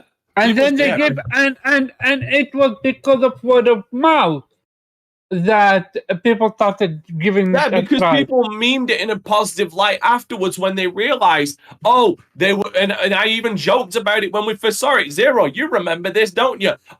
They were showing the Switch version. I'm gonna be honest with you, I spent a lot of time in meme cultures. Don't remember a lot of positive memes about Guardians. I just remember a lot of people playing it and recognizing that wow, this game is good. No, there was good memes afterwards. Like the bad memes were when it was first revealed. I can only speak to my experience. I saw a lot of bad memes. I saw a few. What I saw, not even meme. I didn't see any good memes, to be completely honest. What I saw was people reversing their stance. Because a meme, by its nature, is a little bit more funny in and of itself. There were no good jokes. There were no good jokes about how good Guardians is. It's just, it was good. They showed it terribly because even your reference, Dante, is still to the bad meme. You're bringing up the bad meme to show that this game isn't as bad as what it was memed as. And again, I'll walk back from it, but that's what I was saying. Like, I don't know. Like, I think there are a lot of reasons why a game can fail and succeed. Word of mouth and sort of meme culture is definitely part of it. I'm just not necessarily convinced there's this high level thought behind what people view, particularly from a 10 to 15 second clip on the internet. They see it, they absorb it, they move on. If they see it 1,000 more times, they absorb it, whether or not it's right or wrong. This is just that's how the internet works. Because they see it so much. That's how things get stuck in people's brains is repetition. Absolutely, but that's also how false information gets pushed too. So, like, you can't really have it both ways, right? Like, but it's hard. But here's the thing: how is it false information? Okay, so I'm just saying in general. I'm not talking about. Yeah. Okay, fine. But like, if I'm going to point at this specifically, how is it false information when you can hear and see when you can hear the character speaking the dialogue and read the subtitles of the character speaking the dialogue and it's cringe as fuck? How is that? That's not pressing false information because Hogwarts Legacy have cringe dialogue. You didn't hear a thing about that. Also, cringe is sort of in the eye of the beholder. Like, every game have cringe dialogue. Like, I never knew cringe was a thing before. It's a ratio. It works on a ratio. I mean, for fuck's sake, god damn it. We again going back to the whole fucking meme thing and my point on like them impacting game on the fact that memes can impact like the reputation and sales of games. Everybody remembers fucking Chaos, and that's all people fucking remember from Strangers in Paradise. Chaos. Nobody fucking remembers. Okay. Like that was cringy as fuck, and from what I saw, majority of the fucking dialogue was that cringy. Like it wasn't good dialogue. It was typical Team Ninja dialogue. But good gameplay though. Good gameplay. Had a hit. Really had good gameplay. That's what saved that game. Was the gameplay. Didn't save it in sales because, like I said, again, I'm not saying this is the only thing that is causing games to fail. I'm saying that it is a portion that people need to acknowledge is a factor in if a game succeeds or fails. Is if it is like the meme culture, the internet culture around it. Because again, if you see something enough times, repetition will set in and it will get implanted in your brain. But that's the thing, though. We can't dictate what gets me and what doesn't get me. The game can be amazing and it still can't get me. Everything gets fucking memed. To turn around and say we've got no dictation over what gets memed or not is absolutely incorrect because, like, where do you think memes start? They start with people. We were memeing chaos when we saw that fucking trailer. And guess what? Someone else saw the trailer and decided, okay, I'm going to put the effort into making it a meme. Made it a meme, put it out on the internet, and everybody else started memeing it. Okay. It is something we have control of. No, I'm talking about when it comes to what how it's gonna impact a game. I have fucking okay. There is one exception that proves the rule. There's one exception that proves the rule because it all comes down to a counterbalance. Because I brought up the counterbalance earlier.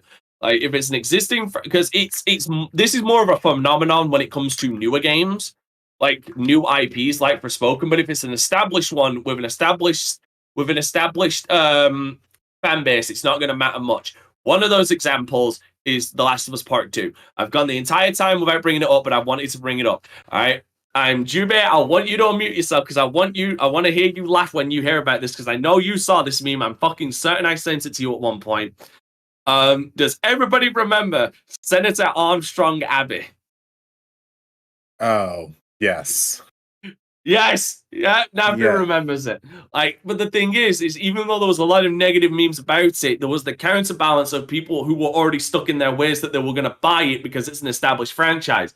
This phenomenon of like internet culture and memes affecting, not being the only reason, but the effect, one of the reasons for a game failing is when there's no counterbalance to it. There wasn't that kind of counterbalance with Forspoken, which is why Forspoken failed. It's a reason why Forspoken failed. Exactly. Joe Sturps just remember saying, I just remember Abby getting cornholed by Dark drunk in the house. Oh, that's me. I saw that scene far more often than Senator Abby. Dude, Senator Abby though, like that. Like there was Abby Golf. There was PGA. There was Abby PGA Tour. There was Senator Abby Armstrong. There was Neil Druckmann's.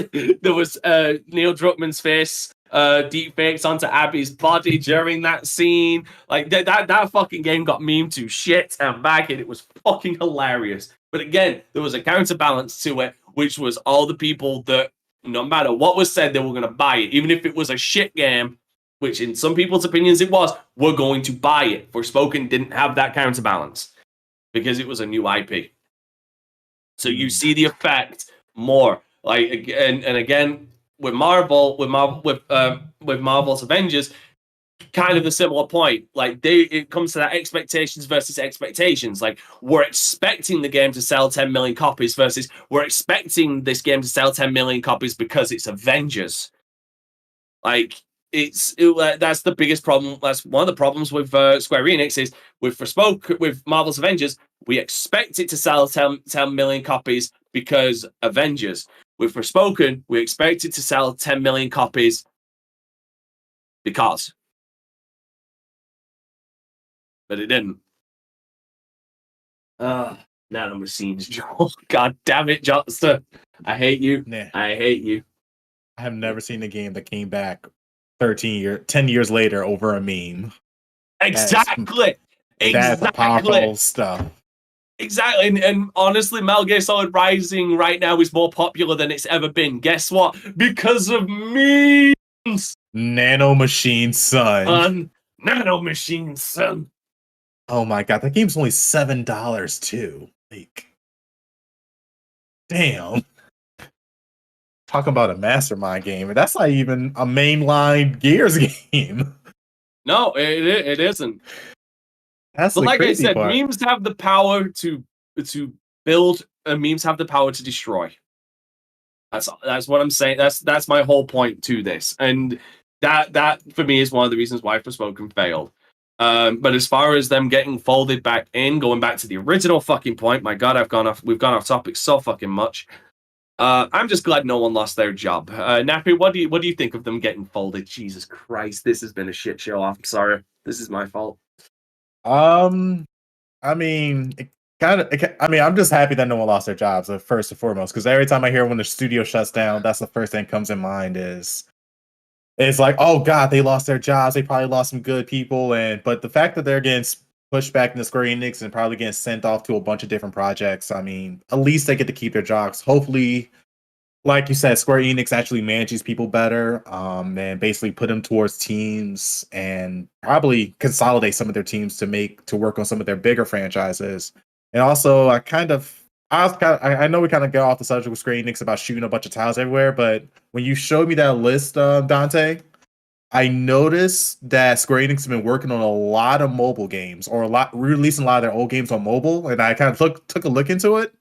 I think Square Enix is making a shit ton of money off of mobile games. Like, they're charging $20 for some of their re-releases on mobile. Yeah, And they're apparently doing very well. yeah. Like, I believe Brave Evictus is still running pretty strong. yeah, like I was going through the list. Like, Final Fantasy VIII Remastered on the phone is $20.99. Valkyrie Profile $17.99. Dragon Quest V $14.99. Dragon Quest 8 $19.99. Like, all of their Trials of Mana $23.99. Like, The Last Remnant Remaster $20 on a mobile phone. Here's something for you to take note of. What do all of those games you just mentioned have in common? They're all remakes. No. Okay, what's the other thing they've got in common? God damn it. Squaresoft. Fuck you. Okay, they're all single player games. Yes, they are. What mobile games have they been putting out that have been failing? Final Fantasy. Damn, I can't remember it. The Soldier. Their live service games have been failing. Yeah, but it seems like I think I know where their Square Enix is putting their money at, and honestly, based off of these reviews and looking at how much these mobile versions of these games sell, I think Square Enix is fine. Yeah, I was saying Because the mobile market is an untapped market. Yeah, I think Brave Evictus had over 30 million downloads. I think it came out in 2019 globally. It had about 20 million downloads by 2020. And I imagine if just 10% of those people actually pay for gems and to reset their characters and to pay for the Ariana Grande pack or the Cloud pack or the Cypher pack or whatever pack, like, they'll be sitting good for a long time. But that's the thing as well. These are also games that are not that are selling on mobiles. You know what I mean? They're not. Well, I'm not gonna be nice saying this. They're not parasites that they're selling. Well, Brave Evictus is a gacha game. They 100% also sell gacha games. Don't let them fool you. Okay, a majority. I definitely see some gacha games, but they also got some. But their single player games, though, they got a lot of single player games. That's what I'm saying. Like, I was shocked of. Yeah, but that's what I'm kind of getting at is they're selling. Like, that's what I'm saying is, like, what he wrote off, they're actually putting games onto mobile. Like, they're games that I would be like, you know what, maybe I'll spend that money to buy it on mobile because I wouldn't mind Final Fantasy fucking 6 on the go. But these are the most expensive mobile games I have ever seen. Yeah, that's where I draw the line. $20, like, that is the most expensive mobile game I've ever seen. Yep, and that's where I draw the line. Trials of Mana is actually currently their most expensive game for $23.99 in USD. Oh, why? Actually, it's the same one on the Nintendo Switch. And it has 3D models and everything. So I wonder if our phone can run it better than the Nintendo Switch. I'm actually going to purchase this. Oh God, no! Curious now. What's this? I'm curious. It's a single player game. It's just and there it is. Another sale made by actively doing nothing. Actively doing nothing. All right. Does anybody I'm have sorry. Go fit. I actually do want your input on why you think on your thoughts on the studio folding as well as why it's Forspoken's fault.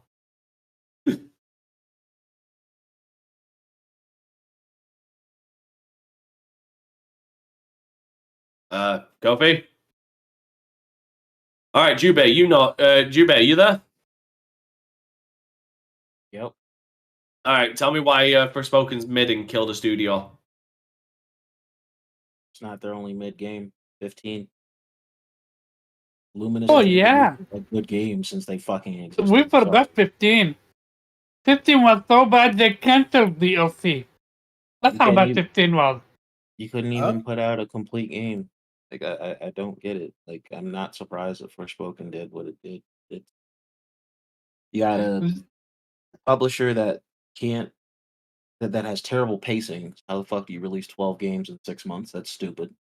For one, you could have that's several years worth of games that you put out in a very short amount of time. And then you wonder why nobody bought them.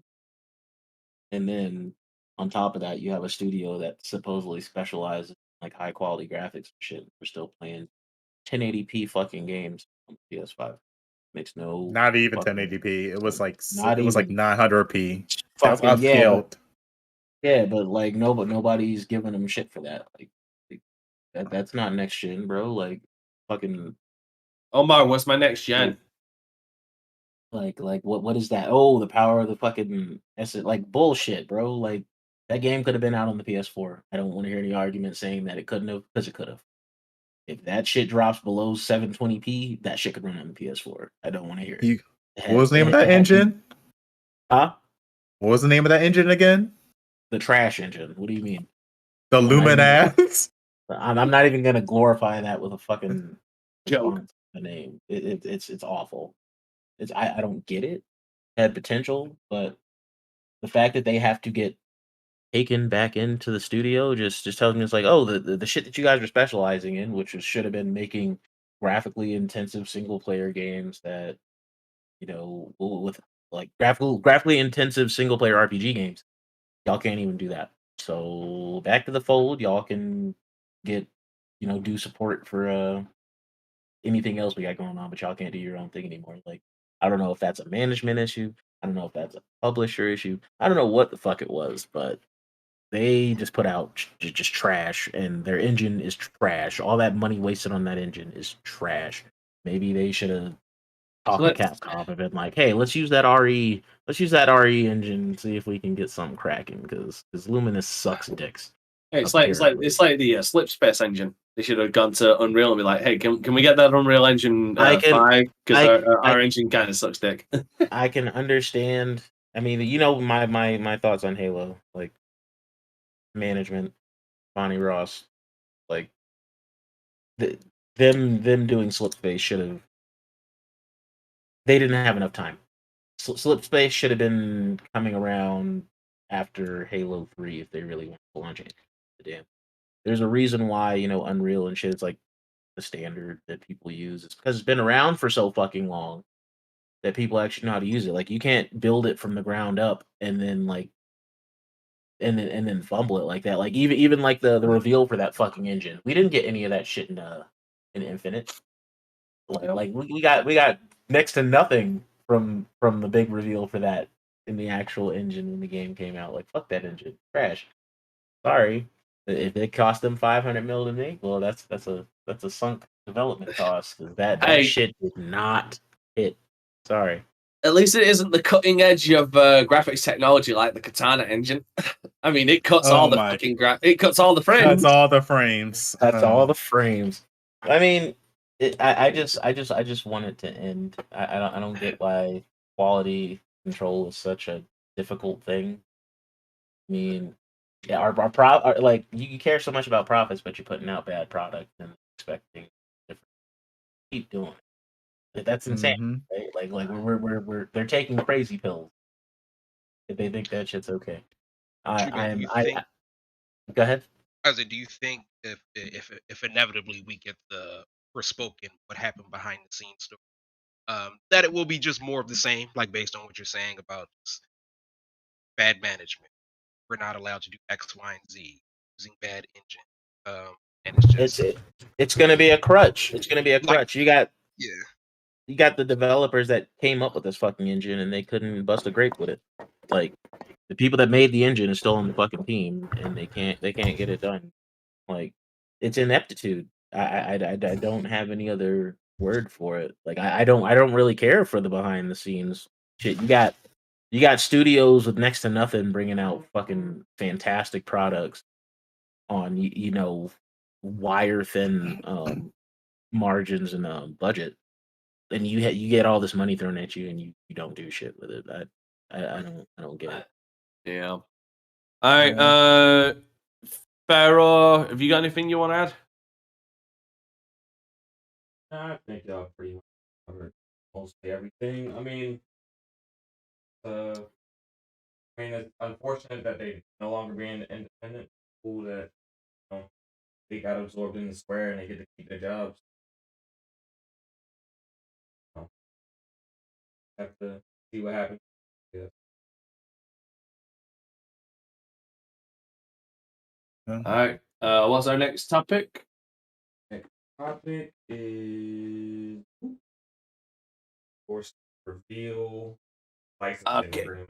This is you. This is you then. You take us home with this. Yeah, so basically, as a part of this ABK deal, with the FTC, they were subpoenaed by Microsoft, and Microsoft asked for, as part of the thing they were subpoenaed for, they were asked for all of their exclusives and licensing agreements with video game publishers, basically from now till all the way back to like I think 2009. Sony, took them to court, trying to get thrown out. And the closest they could get was court said that going back to 2009 was too far. They have to show every exclusive and license agreement up until 2019 until now. So basically, Microsoft is, I guess, their lawyers are planning to use that to show how Sony uses exclusives and licensing agreements to keep games off of the Xbox platform. So that's information that they'll be able to use and keep forever. Can I ask a dumb story? Can I ask a dumb question? Fire away. Stupid. I'm a stupid boy. What does ABK stand for? Activision Blizzard. Activision Blizzard King. Yeah. Yeah. Okay. Candy Crush. You forgot the Candy Crush part at the end. That's the thing. So it's gonna be ABCC. Okay. All right. Oh, it actually should have been the ABC deal. That would be dope. It should Yeah, have been. ABC. Yeah, that's probably trademarked somewhere. So, yeah, so nothing- they're probably going to use that. So nothing's Yeah. been revealed yet. They're being Yeah. subpoenaed for them. And now there's no quashing. Like you got to produce that shit. Yeah. Or They have to fuck off. produce it. And They have, and like, 30 even days if they to produce even if they don't produce it, if this goes to Fed court, they have to produce it. Yeah. So And the it's big either question- I think the big produce now question- or produce later. It's not I think the they big have to question produce it, to- they have to give it to Microsoft. Now Microsoft Yep. take that same documentation, and when someone in another market, like Australia, say you're doing this wrong, they'll have information from Sony. Yep. that shows. So it's kind of Mhm. it's gonna have See, a ripple effect. the real question to ask then at the end of all of this then is this really going to fucking matter? Is this going to do anything? Absolutely. Yes. Absolutely. No, Absolutely. it doesn't. It It doesn't. It does. you say that, but if they can show harm, Dude, because you actually believe PlayStation is paying developers to gimp other consoles. Because they fucking are. What the fuck Like, do you There mean we they go. are? This is you're what that- You know what? I'm gonna let you get it out. I'm gonna let you get it out, and I'm gonna break down the science of why the fuck I know I knew exactly this was what's coming. going on. Okay, let's do so. I Let's knew do this so. was coming. Let's Go do ahead so. and get it out. Oh shit. Okay, simple. I've been waiting for this fucking Simple. conversation. Get it They out. would Oh, get wait. Time. Let me go and grab something. good. Wait. Oh my Where the god. fuck did you go, Dante? No, Dante, he said he's going to grab something. Bro, Oh, I'm ready. okay. Ready. So, okay, simple. They would get sued the fuck out of whatchamacallit. They would be destroyed in court. What would they be If sued they, for? they would actually, like, hey, What would they be sued for? I mean, they would they're- absolutely be destroyed in court if No, they they wouldn't. are literally on record they say wouldn't. giving other developers. Why would Like, what nah. would they be sued for then? I'm They're waiting. literally diminishing someone else's console. Wouldn't that be By doing wouldn't that so. technically be corporate espionage? No, No, it wouldn't. No. No, it was just it would No, just it be, would not. It would just be a parody clause. It's, No. It's not that you can't make the game, but it wouldn't Microsoft. be No, that you- no, no. Because Microsoft's own developers, Microsoft's own engineers would literally see that PlayStation, that developers are not doing a good job. They would literally call them out. We haven't seen a single one do so. all right. Like, nah. Are you done? You guys are so out of touch with reality for even Okay. thinking that Okay. someone like Let- Microsoft or PlayStation would ever do that. Like, Can nah. I- Before you Go go, ahead. Jube, before you go, I just got a real quick question. Yep. I'm just curious about one thing, Omar. Back in the early days of the Nintendo versus Sega thing, it's pretty well known that if you go to a Toys R Us, Nintendo had a dominant command on the gaming market. You couldn't get Sega games. You could not get Sega games at Toys R fucking us. That was. Guess I'm who just couldn't sue? asking. Do you think that is illegal? Like, so what happened is, say for example, it's like Jubei owns the store. It's me versus you, my system versus yours. Jubei is like, oh dang, oh my god, new system out, about to put them on the shelves. I come in and say, no, you're not about to do that. If you put Omar's system on the shelves, I will take away all of my business from you. Now, mind you, I am far more the superior competitor here. I bring in Jubei a lot of money. Jubei's wise to say, guess I can't put Omar's games on the shelves because Zero's got Mario 3 is about to come out for Zero. I know that's going to be a banger. I know that it is bad form. I agree with that. But do you think that's illegal? Can you repeat what you just said? So basically, you're using your power as a market leader to prevent other company from growing up.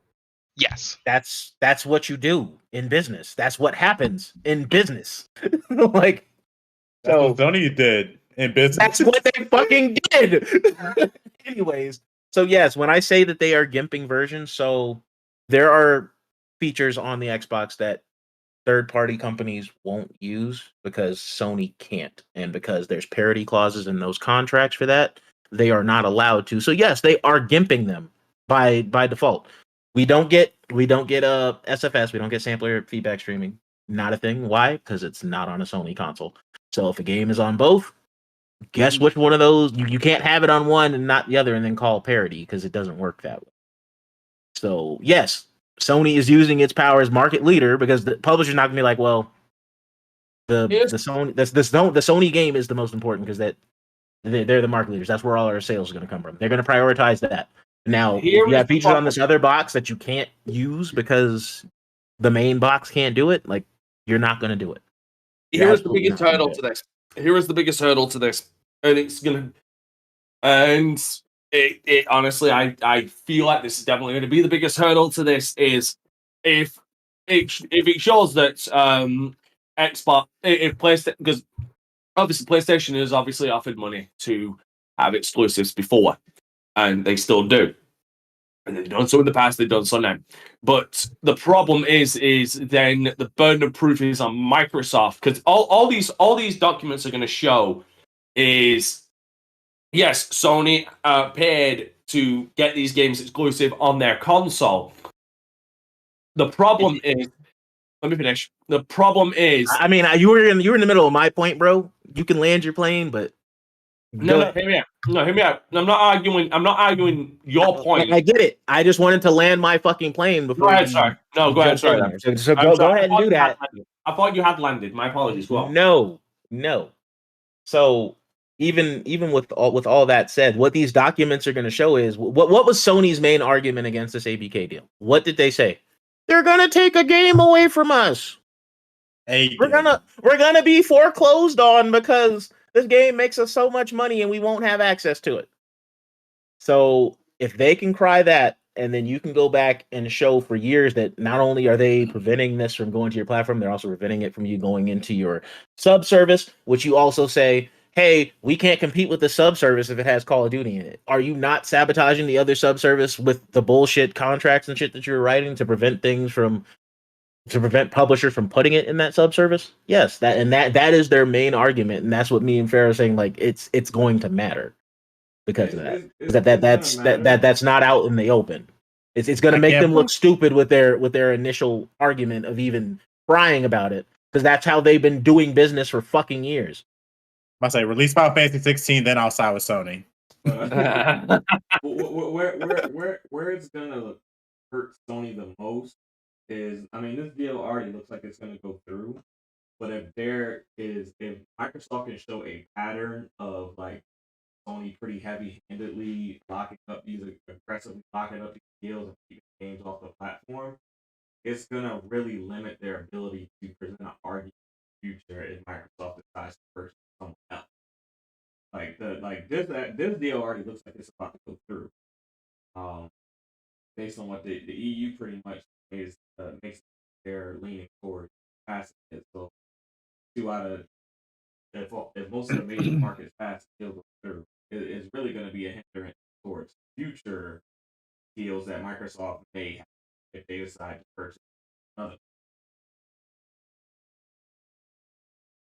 Yeah, it's a boon. It's a boon for them because, like, now what's your argument, bro? We're just doing the same shit that you was doing. Just because we got more money than you doesn't mean shit. Because we're just doing the same shit that you were doing. We just have the resources to do it on a larger scale than you. If you're gonna compete, then fucking compete. Like you can't sit there and buy up all this and then cry because the game that's funding all your first party fucking games may or may not be taken away, even though it said it doesn't make financial sense for it to be taken away because y'all have the bigger player base. That's not going to change. Like Xbox is not going to magically come out and be the market leader at all. It's just not going to happen. It is Sony and Nintendo are too entrenched for that to ever happen. Can they improve their position? Sure. Can they maybe tie with one of them? Absolutely. But they're not going to ever be number one. It's never going to happen. Microsoft's not going to help hard. They can't. They won't. The brand is not cared about enough for them to ever be the market leader ever. So how many studios should Microsoft have before you start seeing, how many studios can Embracer Group? How many studios can Embracer Group have before you say it's enough? I don't want to hear the studio argument either. Embracer Group is not an exclusive console. Embracer Group doesn't have a console that strictly business with itself. The thing is, they could. Because how many Xbox games make it to the? Can you repeat that? Well, 2, maybe a handful. But they get quite a few Xbox games. They promised me that. They promised me Call of Duty on Switch. I want it. Yeah. Like you're getting big. You get big games from Xbox. Your PlayStation. You got Ori. You get all of Minecraft. It's not like they got Deathloop. It's not like they give you Minecraft and then they say, "Oh, if you want to play Legends or you want to play Minecraft Dungeons, Windows, you got to get it on a Windows device, whether it be PC or they put it everywhere." I mean, Call of Duty, we're going to give you Warzone and we're going to give you mainline Call of Duty on every platform that you want to play it. I mean, it ain't going to be on Switch, or at least not really playable. We've seen how we've seen how streamed games work on Switch with Resident Evil 7 and Resident Evil 8. They don't work so good, and the hardware it won't be a first-person shooter on Switch. It'll be like kind of like turn-based. Like you got like 15 seconds to like lock onto your target and shoot, and then you gotta wait for the slideshow. No. Well, like a Call of Duty Tactics. Halo Tactics. It'll be fucking XCOM. It will be fucking XCOM Call of Duty. You're discounting. You're discounting Call of Duty Mobile. It's a thing. If you're saying the Switch ain't stronger than the cell phone, you're lying because it is. The Snapdragon 8. Big ass fucking difference between Call of Duty Mobile and putting Modern Warfare. They didn't say Modern Warfare. They said Call of Duty. Call of Duty Mobile counts. It is a Call of Duty game. It is runnable on Switch. If they do that, that is the biggest fuck you ever. No, it's not a big fuck you ever. It's something the Switch can handle, and you're absolutely gonna have a one up on people playing on their fucking phones. Like the market is there. You are not gonna compete with shit playing on a Switch versus any other fucking console or PC for that matter. What's your point? Because I'm curious about your point. You had a point, right, Dante? You wanted to make? Yeah, no, I was just gonna turn around and say, like before, my point is probably moot at this point because of everything Jubei was saying. But like my whole thing with this is, I'm curious if the burden of proof of intent is going to be laid on Microsoft. Like, yes, Sony's going to have to show that their deals, going to have to show their deals, and it'll be quite fucking stupid for them to have it written down in. Well, they probably have to have it in black and white, but I'm sure there's some legalese jargon to try and get around the fact that it's in plain text. Keep it off Microsoft because we want to fuck them. Because obviously, the other person has to take the deal as well, so they have to know what they're getting into. So I feel like the burden of proof will end up falling on Microsoft to show that Sony had intent on hurting Microsoft with these deals. Why else would they do the deals? Because they want the fan base. I'm not arguing. No, I'm not. Hold on. Why would you do a deal that prevents a game from going to Game Pass? I'm not arguing. Third party. It's not your game. It's not your game. I'm not arguing with that point. I'm simply stating that this is a possibility that there might be a burden of proof on Microsoft to try and prove that Sony went into this with the intent of trying to deliberately hurt Xbox. That's all I'm saying. I'm saying that is a possibility, and that is a fact. I mean, for God's sake, we all remember the fuck. I'm using this as just an example from the Amber Heard Johnny Depp thing, because like they had to prove burden of proof for the defamation. Well, that's a legit thing. I'm curious if that does fall on Microsoft, how they prove it. They don't necessarily have to prove that they're trying to hurt Microsoft specifically. They just have to show that what they're doing is an act of foreclosure on the market. You don't have to say, "Oh, you're hurting me." You just got to say you're foreclosing the market by making all these games exclusive to your platform and not making it available. They just have to show exclusive deal. Every company does that. Like every company does it. Hold on, you can't say every company does it when there's only two companies that are console manufacturers in this because they don't consider Nintendo a high performance. You cannot say that. You can if you're a regulator apparently. So this is what it is. It's only watch how you talk around here, homeboy. Watch how you talk around here. Microsoft obviously doesn't do it, so you can't say everyone is doing. Let's also not forget the greatest console of all time, the OLED. Yeah, great. All praise to the OLED. Wait, OLED? Nintendo Switch OLED is the greatest console of all time?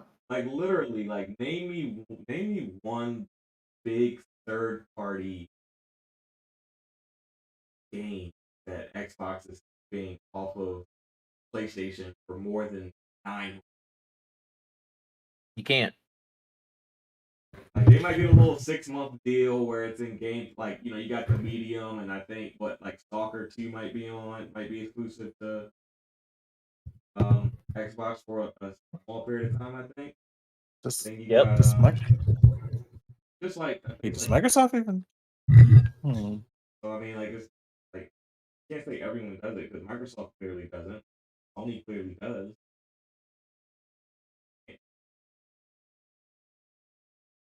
You have to wait 10 years to get a game from Xbox and PlayStation. All right. Spotify. I'm just gonna show this. So before we move on to the next topic, just to emphasize my point towards Jubei and just to emphasize my point towards Jubei and Pharaoh, because I feel like this needs to be said before more bloodshed happens. So please do not show this on stream. We will get taken down for this. I just want to show Jubei. Please, Jubei, can we move on because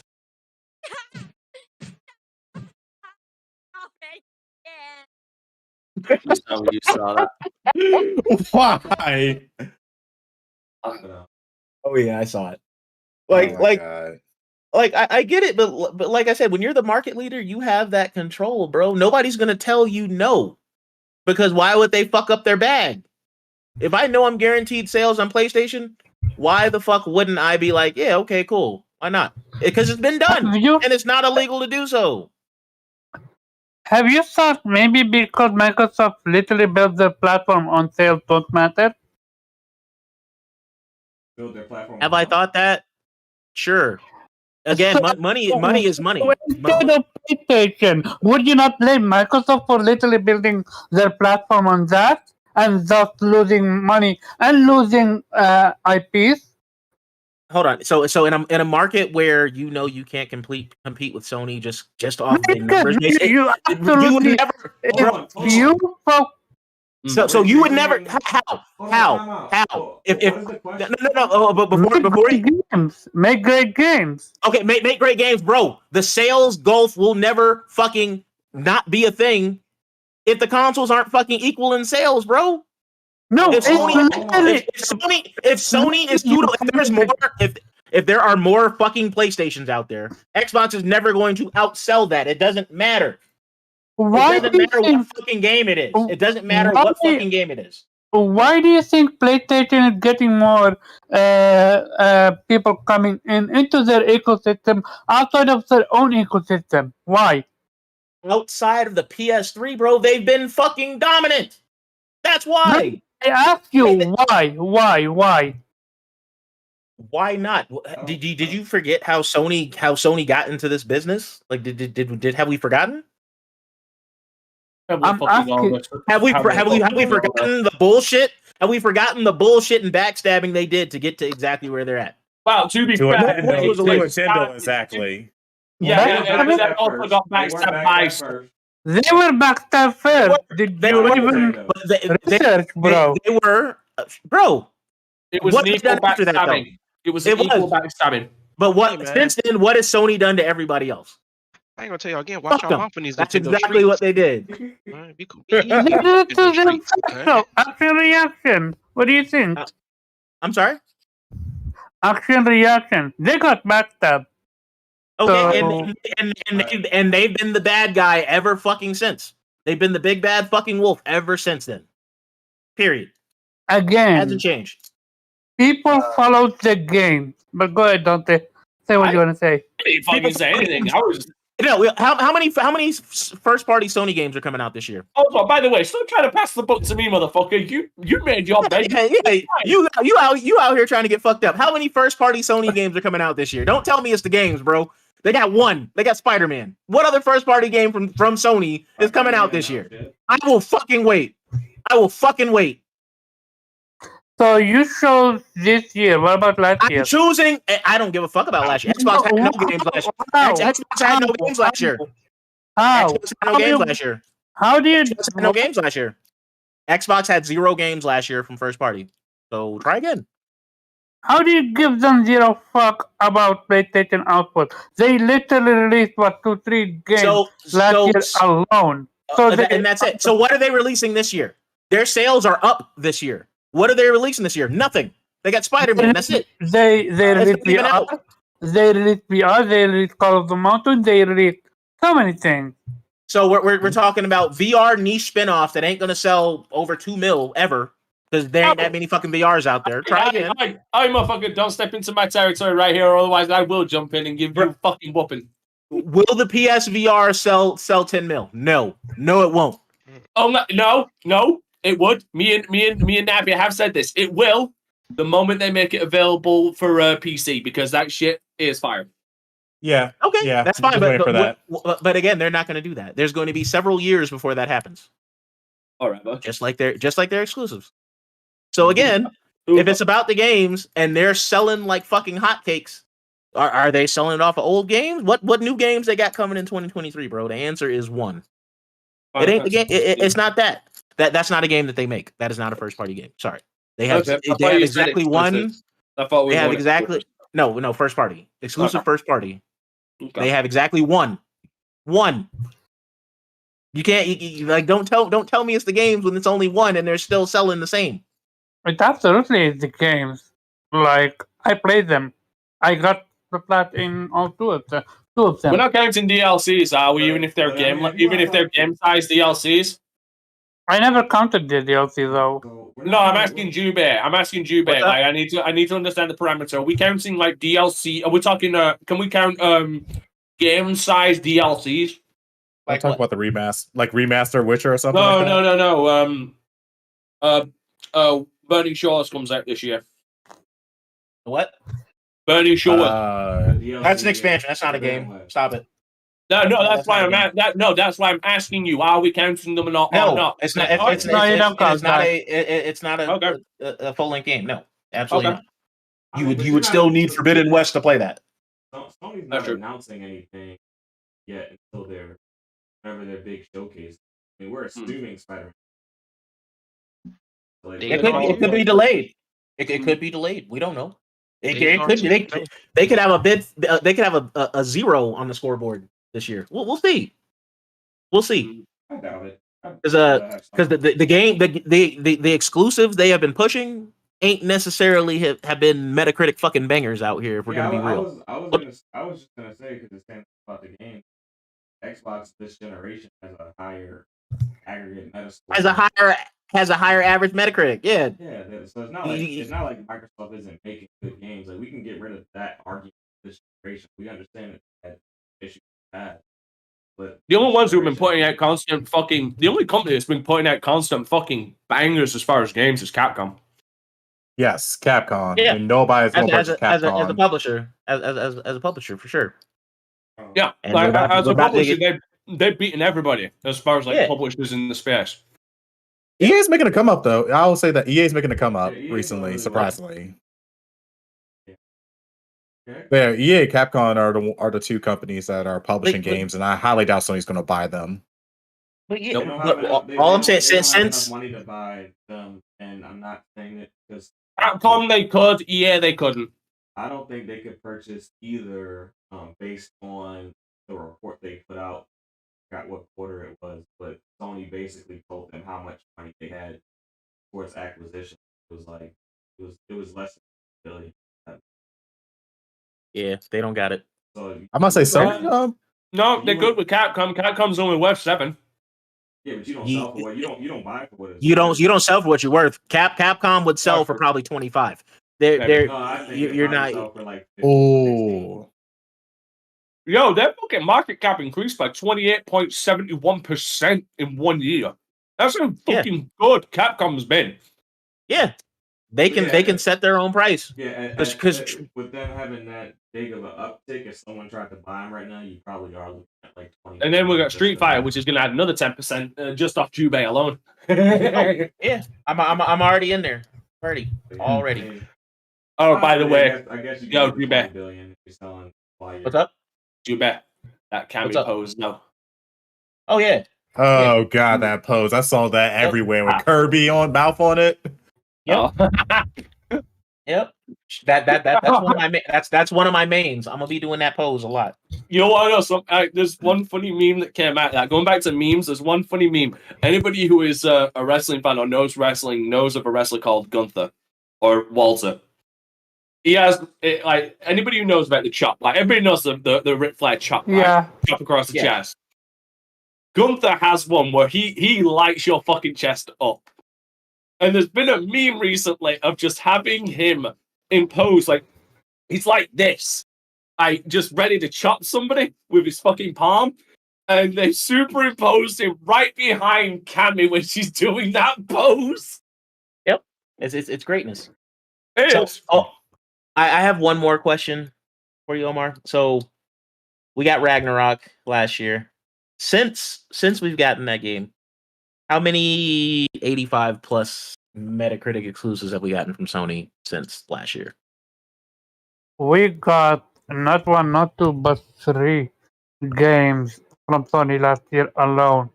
I didn't say how many games. I said how many 85 plus Metacritic exclusive games have they dropped since Ragnarok? I'm They very haven't curious. done anything yet this year. Because Forspoken ain't it?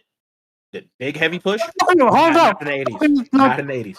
Forspoken is not even first party. Yeah, but Did- y'all playing did- Final with this- Fantasy with this VII question- and all them other games that y'all locked up. Forspoken is not even first party. yeah, Why would- It's not. Wait, it's not on Xbox though. It's only on It's PlayStation. not- PlayStation exclusive. I'm sorry. I'm keep. Hold on. Shut up. I'm keeping even fucking playing field right here.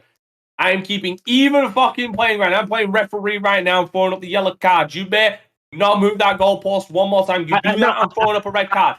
I'm not moving to go, but You this- said this last specifically question. first party.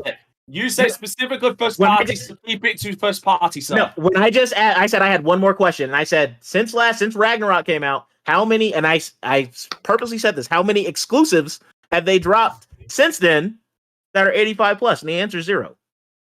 I didn't give the first party caveat for that question. Since we want to keep talking about all these games they got and shit, I said specifically since Ragnarok. After that, how many exclusives period have they dropped that have been 85 plus? And the answer is 0. Like High Five Rush was 9.2 score. That's not a Sony game though. But what No, what it's I'm not saying talking about is Xbox. they blew their fucking load in November and ain't dropped shit worth a damn since then. I mean, they can't. What? It's March. It's March. They can't control. Were they not hold up? Were they not supposed to blow their loads? Like, what is with this mentality? Like, PlayStation is not only just Santa Monica and Guerrilla Games. They have multiple studios in Petro that are working on IP. I will say, And that and Sony how many has have they done announced? A bad job this generation with the exclusives they have. 'Cause, you know, Man, this generation's just been shit in general anyway. I'm just Wait, saying- can you repeat that, Pharaoh? I'm just saying, if you look in totality, a lot of the exclusives they locked up, the big games locked up.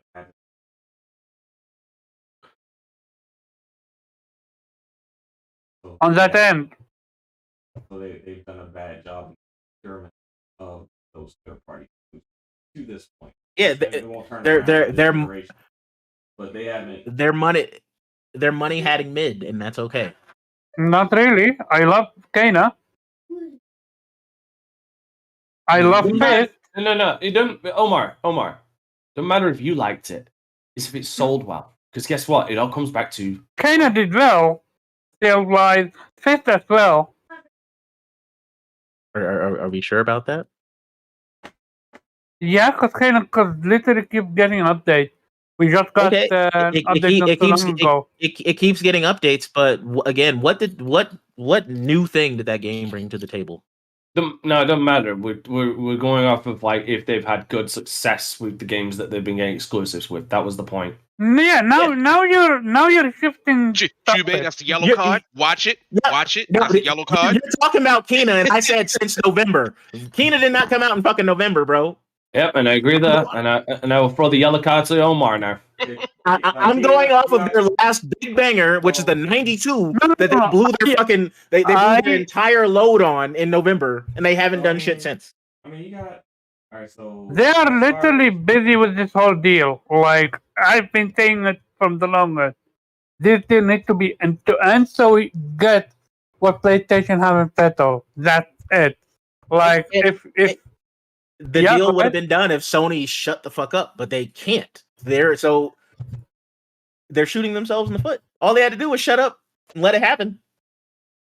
They're choosing to drag this out. If that means that they're gonna not put out their games, I mean, that's on them. Fucking yellow. I wonder how much money they're gonna lose. I wonder how much money they're gonna lose on this, because Sony is definitely putting up a fight. This is good old school.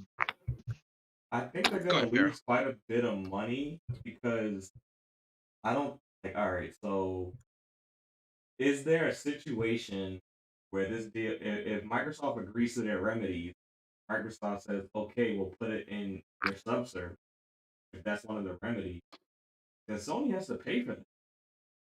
Yep, sure do. Mm-hmm. That's expensive. Like, you know, like Microsoft ain't like it's not like it's even at a wholesale rate. That's expensive. So like, you know, and like Nvidia GeForce and PlayStation Plus getting that game isn't necessarily doing them any favors for as far as cost they have to take on their service. The thing with GeForce is you have to own the game to use it in GeForce already. So that's more so you giving them permission to just access it there. You still have to buy the game. It's not like, you know, where PS Plus where you can just get the shit for free. Yeah, it's not exactly, but you still have to own the game before that income. It's still not going to be free. Of course not. They're still going to get something. Yeah, they're going to charge for using. Leave. All right, is everybody done? Is everybody done shooting off their rifles right now? It went totally left. Wait, what went left? You know, we were supposed to talk about. At what point did we realize this went left?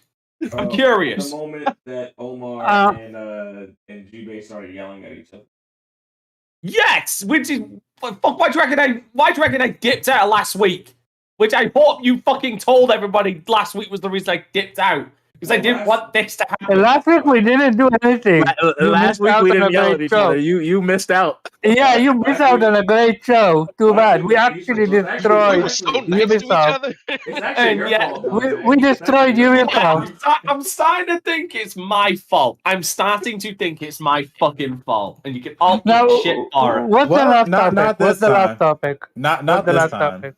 I think it's just because, you know, when I'm host, I'm pretty chill, so I just kind of. When you host, okay. I just make it. What's the last topic? Hold up! I take great serious face that. Are you saying I'm not chill? No, you're far from chill. You know, you got some touch your red button. It's very sensitive. It's like Operation. The next thing you know, Operation. What's the last topic? Yeah, let's move. And yeah, I've been really chill today. You've done a good job today. You've done good. Today. You can go fuck yourself. You can go fuck yourself. You got a good night. Okay, cool. What's the last topic? I'm curious. You can go and find the biggest dick you can. Like, seriously, go fucking alt F4 yourself, motherfucker.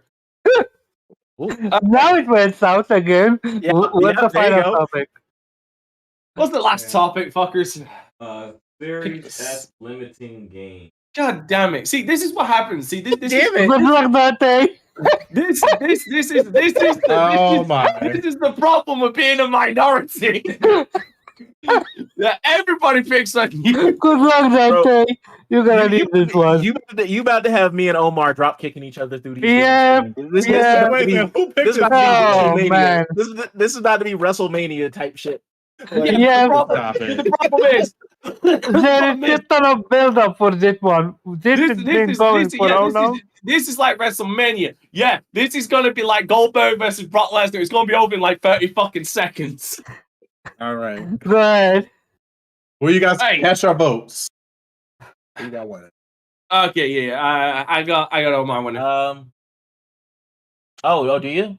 Okay. Yeah, I got Omar on this one because Alright, I'm actually somewhat on his side with this. Okay, that's fine. I'll admit my The stance, DualSense. especially. Wait, the DualSense? DualSense? Wait, hold on, wait a minute. What the fuck are we talking? He's showing some controllers. The Xbox One. The Xbox One only because it looks like the umbrella symbol. No, but It is I the like umbrella, that. so. I like that nice little wood-looking finish there. Like, yeah, I gotta choose that. It's very Japanese. Yeah, It's very that, Japanese. that, Oh, okay. That's Now you show me the back. No, I'll definitely go with the PlayStation. yeah, It's DualSense very is Japanese. DualSense. It reminds me of Ghost of Tsushima. Yeah, like it's very I'll go with 5. Touch that. I'll go with 5. Also, it reminds me of Demon Slayer. Like, you know how Demon Slayer makes use of water breathing. of water. Yeah. Yep. Wait, No, it's hold on. Okay, I clearly must have had a micro nap for 20 seconds. How the fuck did we get to this? I'm let's trying continue, to look calm at it, everyone Tom. down. I'm trying to get everyone to come together before Okay, gotcha. I got you. before we start going at each other's throats. I was like, maybe we should have a little fun. I don't know what I'm not going out of anybody's. Hey, we need that WrestleMania moment. Go ahead, Dante. We need that WrestleMania moment. Go ahead, Dante. Okay, so the next topic is the Xbox Series S. Basically now holding back features now for games on the Xbox Series S. For example, the new Baldur's Gate 3 that is coming out will most likely be releasing without split screen. This was reported on by multiple outlets, but the one we're referencing more, if Pharaoh can find the clip in the Discord, in the Twitter, to bring it up so everybody can watch on I will stream. share it for you. Omar will screen share it then, and that is and this was reported on by Digital Foundry. So actually, I'll stream it. Give me a sec. I'm just looking up for the link. I got it. Don't worry. I got it. Here, I have it. Okay, you have it? Okay, go ahead. I got it. I'll stream it. And honestly, they do bring up some good points. So here we are. It's streaming. Pharaoh, if you would not mind blowing this up for people to watch. Yeah, it's a 7-man ladder match now. Wait, 1, 2, 3, 4, 5, 6, 7. Holy shit, he's right. There is 7 of us. It's a fucking 7-man ladder match. Everybody watching? Yep. Yeah. I'm in. Ship Baldur's Gate 3 without feature, then suddenly there's going to be a 1 minute. ship Baldur's Gate 3 without feature, then suddenly there's going to be a whole bunch of developers struggling with feature going to Microsoft saying, hey, you've let Baldur's Gate 3 go without fix. Can you let us ship this game without this feature or that Yeah, feature? absolutely agreed. It's like the thin end of the wedge, isn't it? I mean, we've seen it before. I mean, not to the top of my head. Really arbitrary in the 360 days that you can only need like a downloadable game for this size. Castlevania had to do within like 100 megabytes, and then one broke, and then several others were allowed to break over the generation. So I think it's very early in this generation for them to make an exception, but they're gonna have to. You're right. This is like the early sign that things are not going to pan out particularly well for Series S, and we're already seeing it like in a load of games, like how far Series S is back. The way it's been worked out before was to start Series S target scale up, much the same way as the last machine. It's not viable though, is it? In the world Not where in the long term. PlayStation 5, but 2 to 1, which comes all base of the Xbox. So, Yeah. That's going to be the target platform. Yeah, that would be the depressing solution to the problem. Right. So this actually adds on to something that I have said before in the past. It is now indefensible at this point. Well, you can't refute it at this point because it's a goddamn fact. Making games for previous gen consoles holds back the current gen versions. Like Ragnarok, that was held back from being its full potential because it was on the PlayStation 4. And all they did was just upscale it because they had to make it so it ran on the PlayStation 4. The S is basically now going to replace what they were doing with the Xbox One when they were doing multiplats with the where they were using the Xbox One as the baseline and then just basically upscaling. The S has now taken that spot, and the problem is with that is if you're not, this is the one benefit the PlayStation 4, like PlayStation 5 has over the Xbox Series S and X is both of them have the same hardware inside. So whether you have the disc version or the digital version, it's going to be the same game regardless. Now, unfortunately, with the S, you don't have that luxury anymore. There's a possibility now that the S will not have features that will be shown on the S, like possible split screen for Baldur's Gate 2, which is a huge thing. Which is this is something that they can't allow.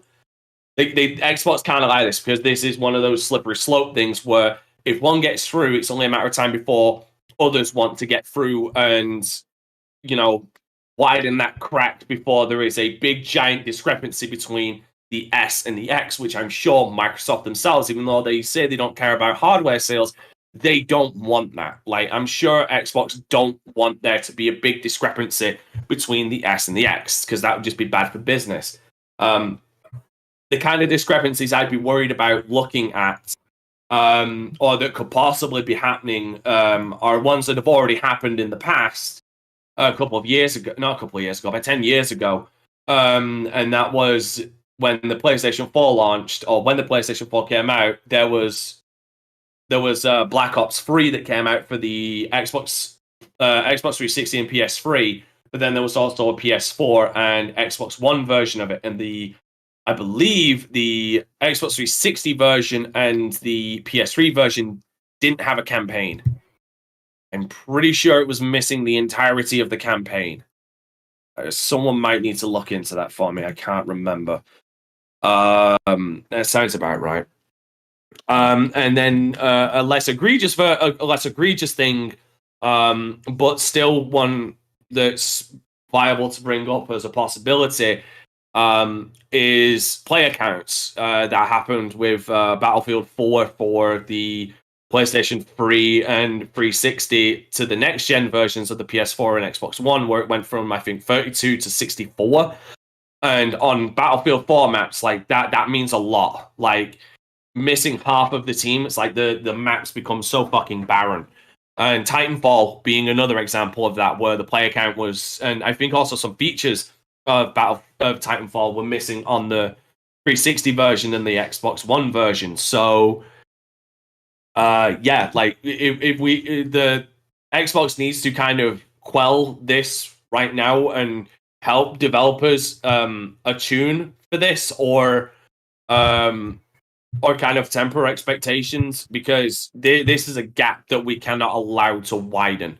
Otherwise, we're going to end up with a situation, in my opinion, of a haves and have-nots. Like, if you've got the Series S, you clearly have the inferior version. We're basically going to have a more elongated version of what we've been having with the PS4 and PlayStation 5.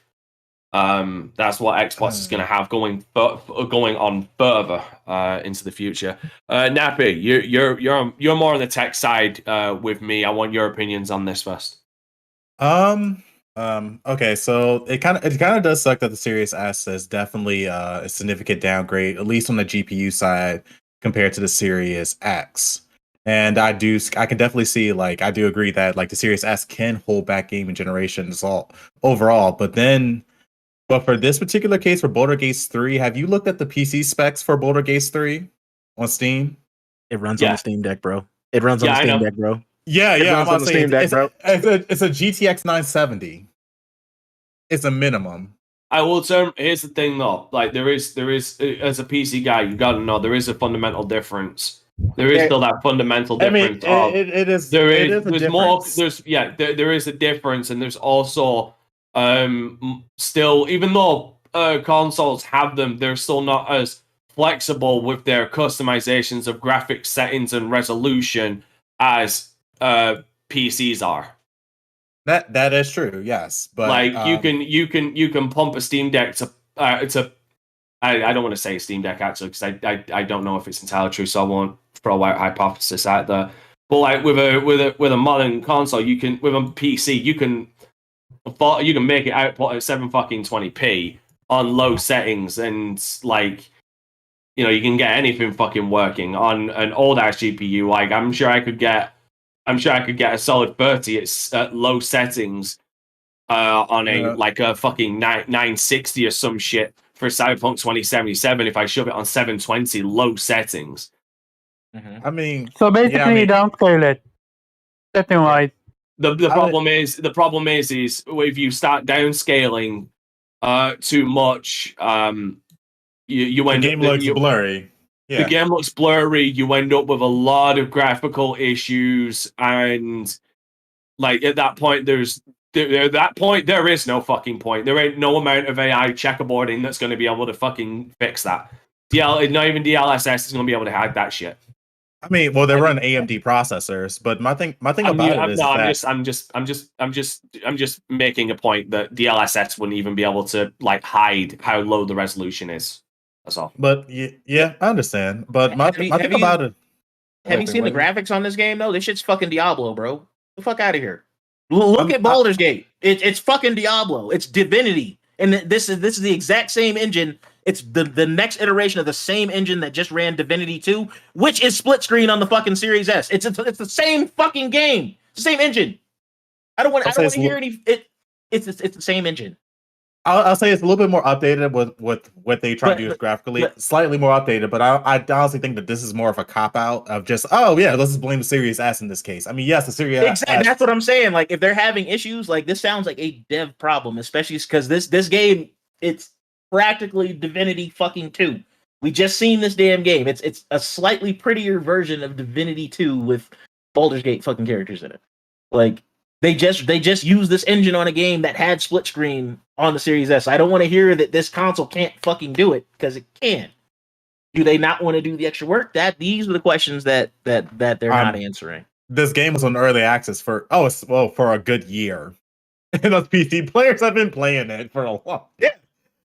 Yeah, so it's finally coming to full release when it releases on console, which is funny. But I mean, honestly, I understand the whole argument about the Series S holding it back the whole generation in general, but I think that this one case with Boulder Gates 3 may just be the developers trying to cop out. Oh, let's just blame the Series S because it's a weaker hardware. When honestly, like it doesn't take much to run on PC, and even with the AMD card, you're looking at RX 470. Hold on, so I actually have a full quote from Lauren. I can't remember. I'm sure she's working on the game. Give me a second, Lauren. Let me look up who this woman is. While he's looking at it, what's the minimum RAM specs that you need to run this game on PC? Okay, so I listen out. So you have an Intel i5 4690. Which is a 4th gen Intel CPU, or AMD FX 8350, which is goddamn that's an old CPU. Series S is smoking that. Okay, keep going. 8 gigabytes of RAM, and that could be. It doesn't say a DDR4, 5, 3, 4, or 5. It doesn't say any of that. Graphics cards: NVIDIA GTX 970/RX 480, 4 gigabytes of VRAM. As long as you have 4 gigabytes of VRAM, you should be good. For console people, I believe that's y'all weird like teraflop crap. I don't know why. No, even for VRAM, you got to think the Series S has 10 gigs. It's either 2 or 4 for system, and then like 6 for everything else. Like but the biggest thing about this game that makes me think it can run on Series S and that they're bullshit is it's on DirectX version 11. That's the biggest thing. And we're on DX 12. If it was on 12, I may like, okay, I can understand, but it's on 11. Yeah. And these consoles, the dev kit for these consoles is 12. So like, I just don't want to hear it. So that's my only thing about this, and that's like the lowest. So I understand that the Series S can definitely hold back gaming with certain games like Gotham's Knights. Okay, I would have given it. I would be like, yeah, Series S probably not the best console to play Gotham Knights on, even though the game's terribly optimized. But you can play what the fuck is that damn game? You can play Plague's Tale Requiem on the S, and it's fine. Like So yeah, like I It's, do you want to do the work? Here's my question with that though. With PlayStation Requiem, what were the compromises? Because like with you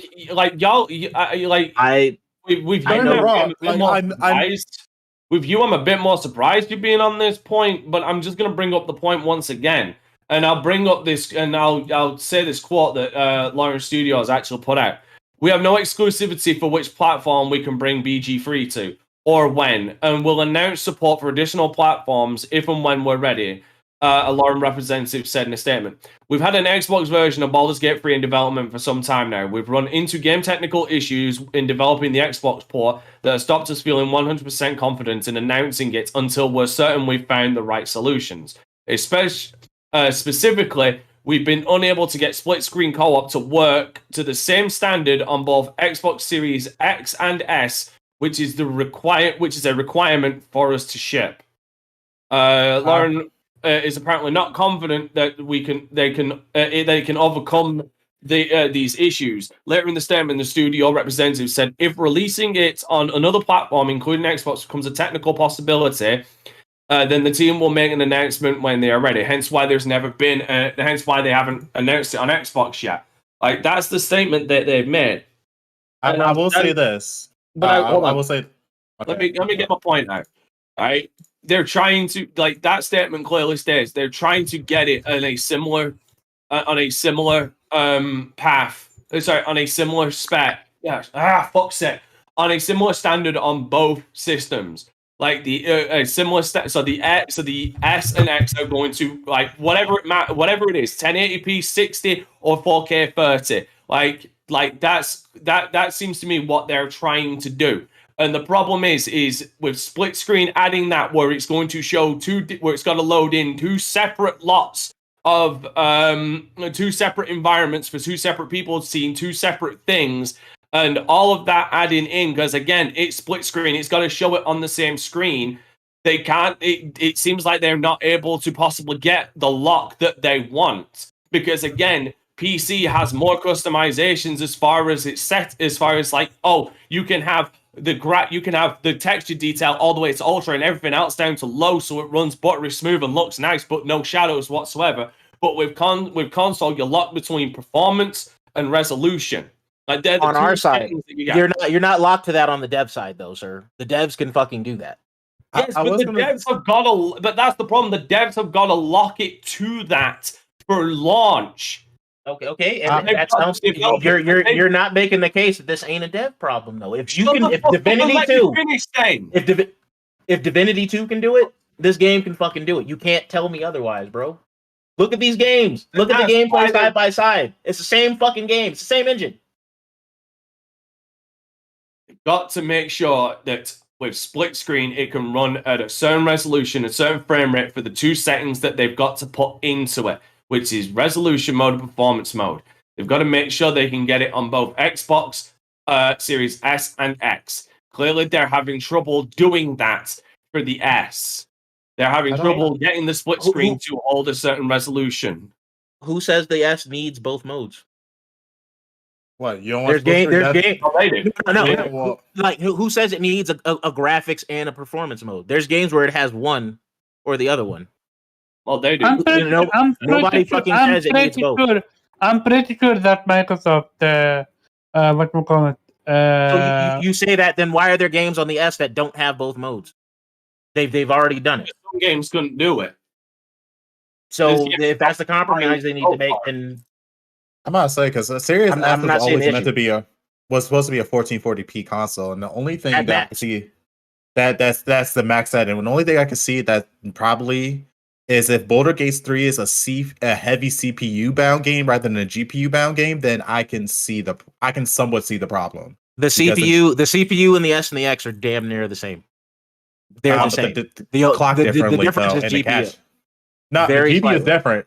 The GPU is definitely different. The CPUs are practically the same on paper. No, but the cache and stuff is actually important. Like the small stuff that people don't pay attention to, even though they have the same name, that stuff is important when it comes to games and like the cache this. is different. And so devs need to do more work.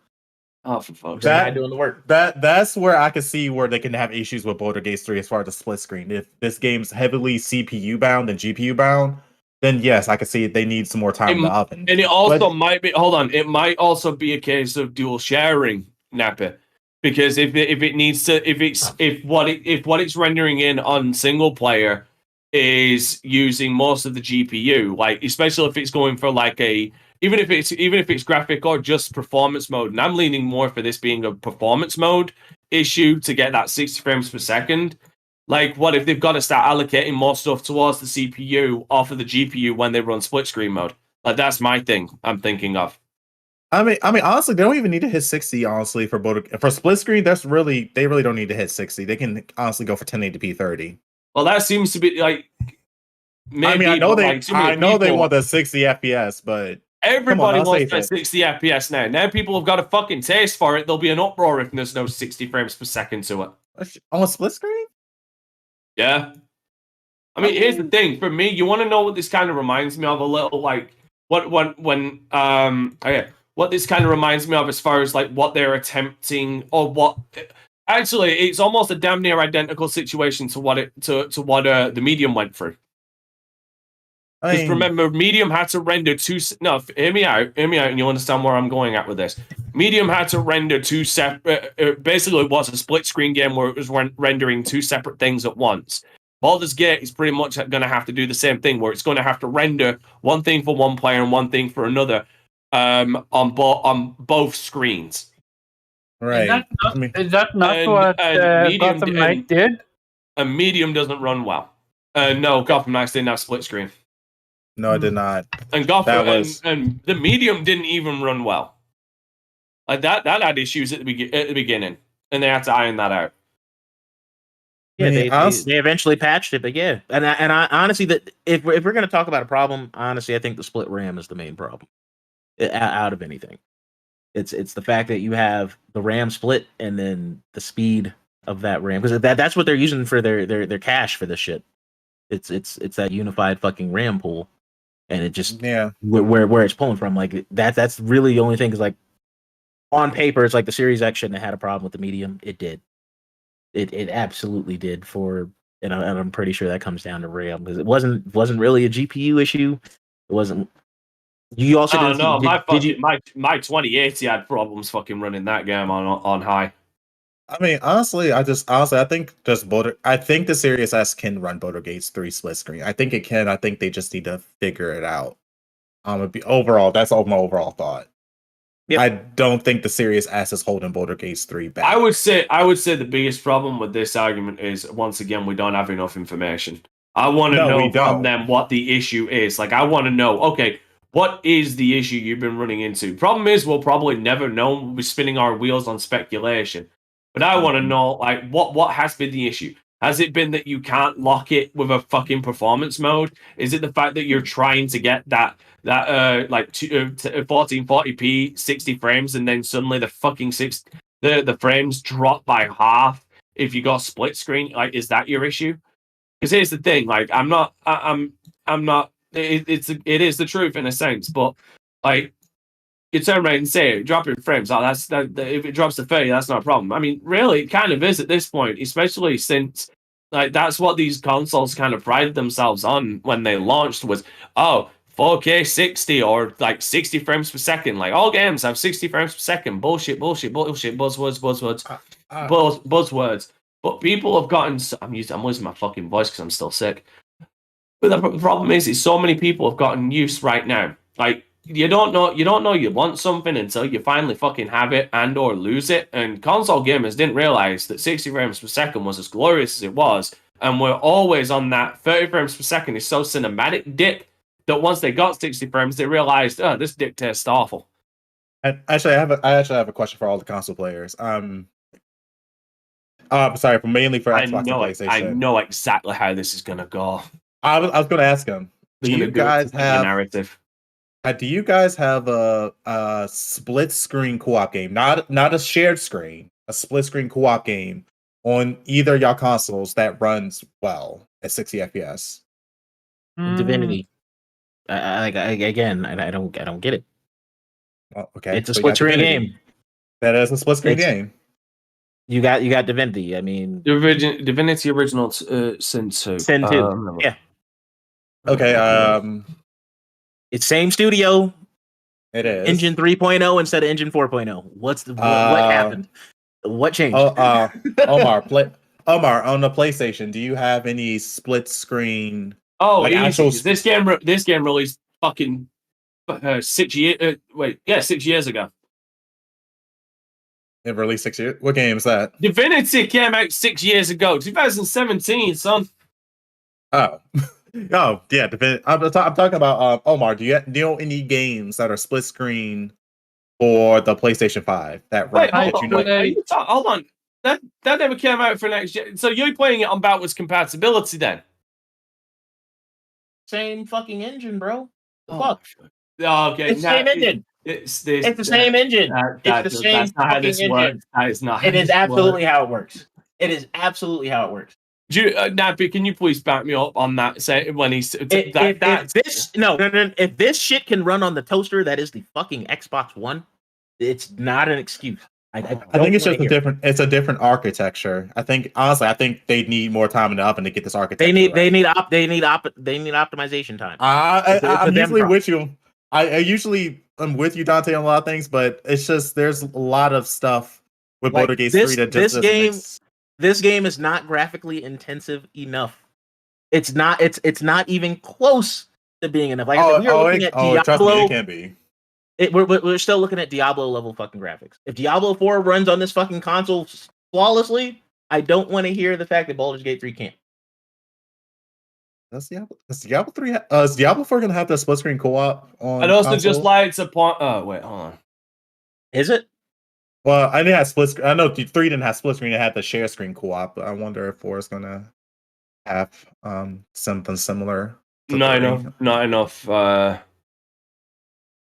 has come out about it. Yeah. So, but overall, like, I mean, yeah, Dante, it isn't they ain't telling me what they're having issues with, but it seems like unless they point out exactly what part of the assets like they're having issues with, as far as like is it the CPU or is it the GPU? Like converting it over to like even using the AMD minimum specs, converting it over to the Series S. The Series S should not have much problems running this game. And if this shit can run, if this shit runs just fine on the Steam Deck, bro, I just don't want to hear it. I really don't. I mean, don't be wrong. I mean, I don't know. Like, I really got to look deep into this and like really, really pick out the coding. Like, probably even tear down like Divinity Original Sin 2 if they're on the same engine. I'm trying to, because like I'm looking at it and all I'm seeing is proprietary. There's no listing for like what ran it. Like Divinity 2 apparently ran on the Game Boy, the Game Brio. The Game Brio. That's it. That's Divinity 2, but not Divinity 2 Original Sin. Like those two completely different fucking games. Okay. I'm just trying to figure it out because Baldur's Gate 3 will be running on Divinity 4.0. And I'm trying to figure out which, because I'm not finding. All I'm typing in, if you type in Divinity Original Sin 2 engine, it just comes up with proprietary engine. It's not telling me if that was Divinity 2.0, 3.0, or whatever. I mean, it should be. Hold up. Original Sin 2 came out on the Switch. It was on the Switch. It was split screen on the Switch. Wow. Wait, y'all got split screen on the Switch? Zero? Do you play that? I don't play Divinity, and I can't think of any other immediate split screen game. Give me a minute. I mean,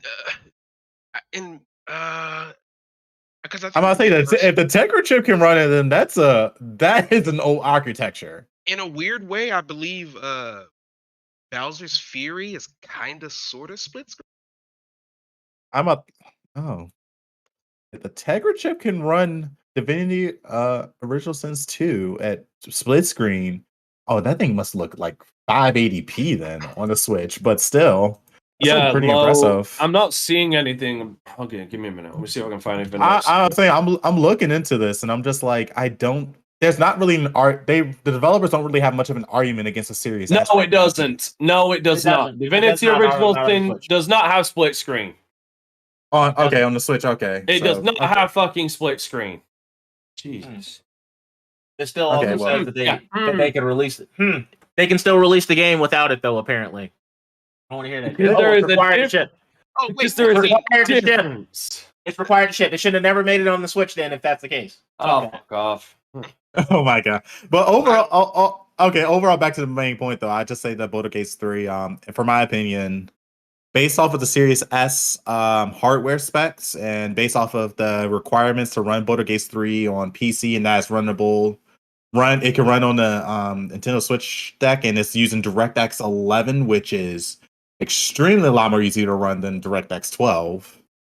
I don't know. I can't really blame the Series S on this one. I'll have to say that give it more time in the oven. Unless the Here's the problem. Not the problem, but that's the thing about that statement. A little bit more time in the oven. Thing is, they haven't officially announced it because they're trying to give it more time in the oven. Like you're talking about it like it's been announced. It hasn't.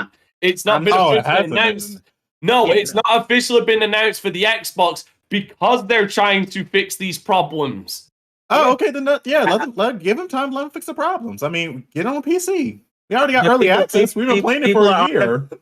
People are automatically just blaming it just on the S, though, bro. I think it's deeper than that. I mean, maybe they need to holler at the people that did the Skywalker saga with Legos, because that's definitely split screen and that definitely runs on the S. Just fine. Daddy. That probably runs on everything. Legos? I think that officially runs on a fucking toaster. I think that officially runs on a toaster. There's still more graphically going on in that than there is. Hold on, let's type in Lego Star Wars. Just what? The new Lego Star. Oh damn, that game went down to $20. Also, by the way, hold on. By the way, I just also like to point something out. Actually, there is actually, fucking Christ, fuck's sake, Nappy. There's actually a bit of a fundamental flaw on comparing the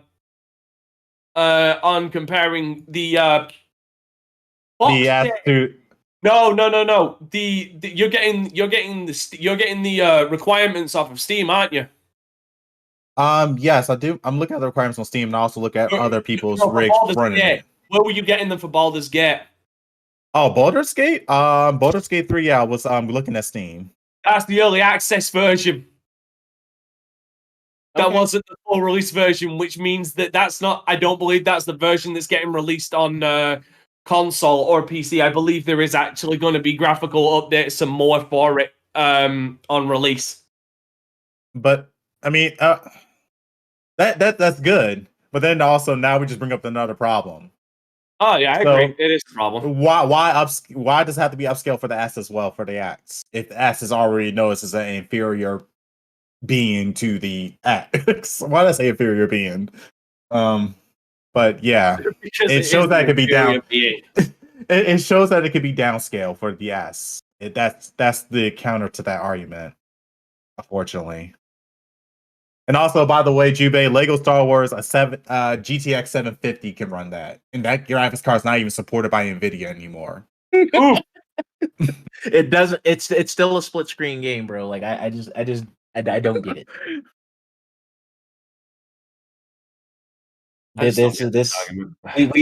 We need more information.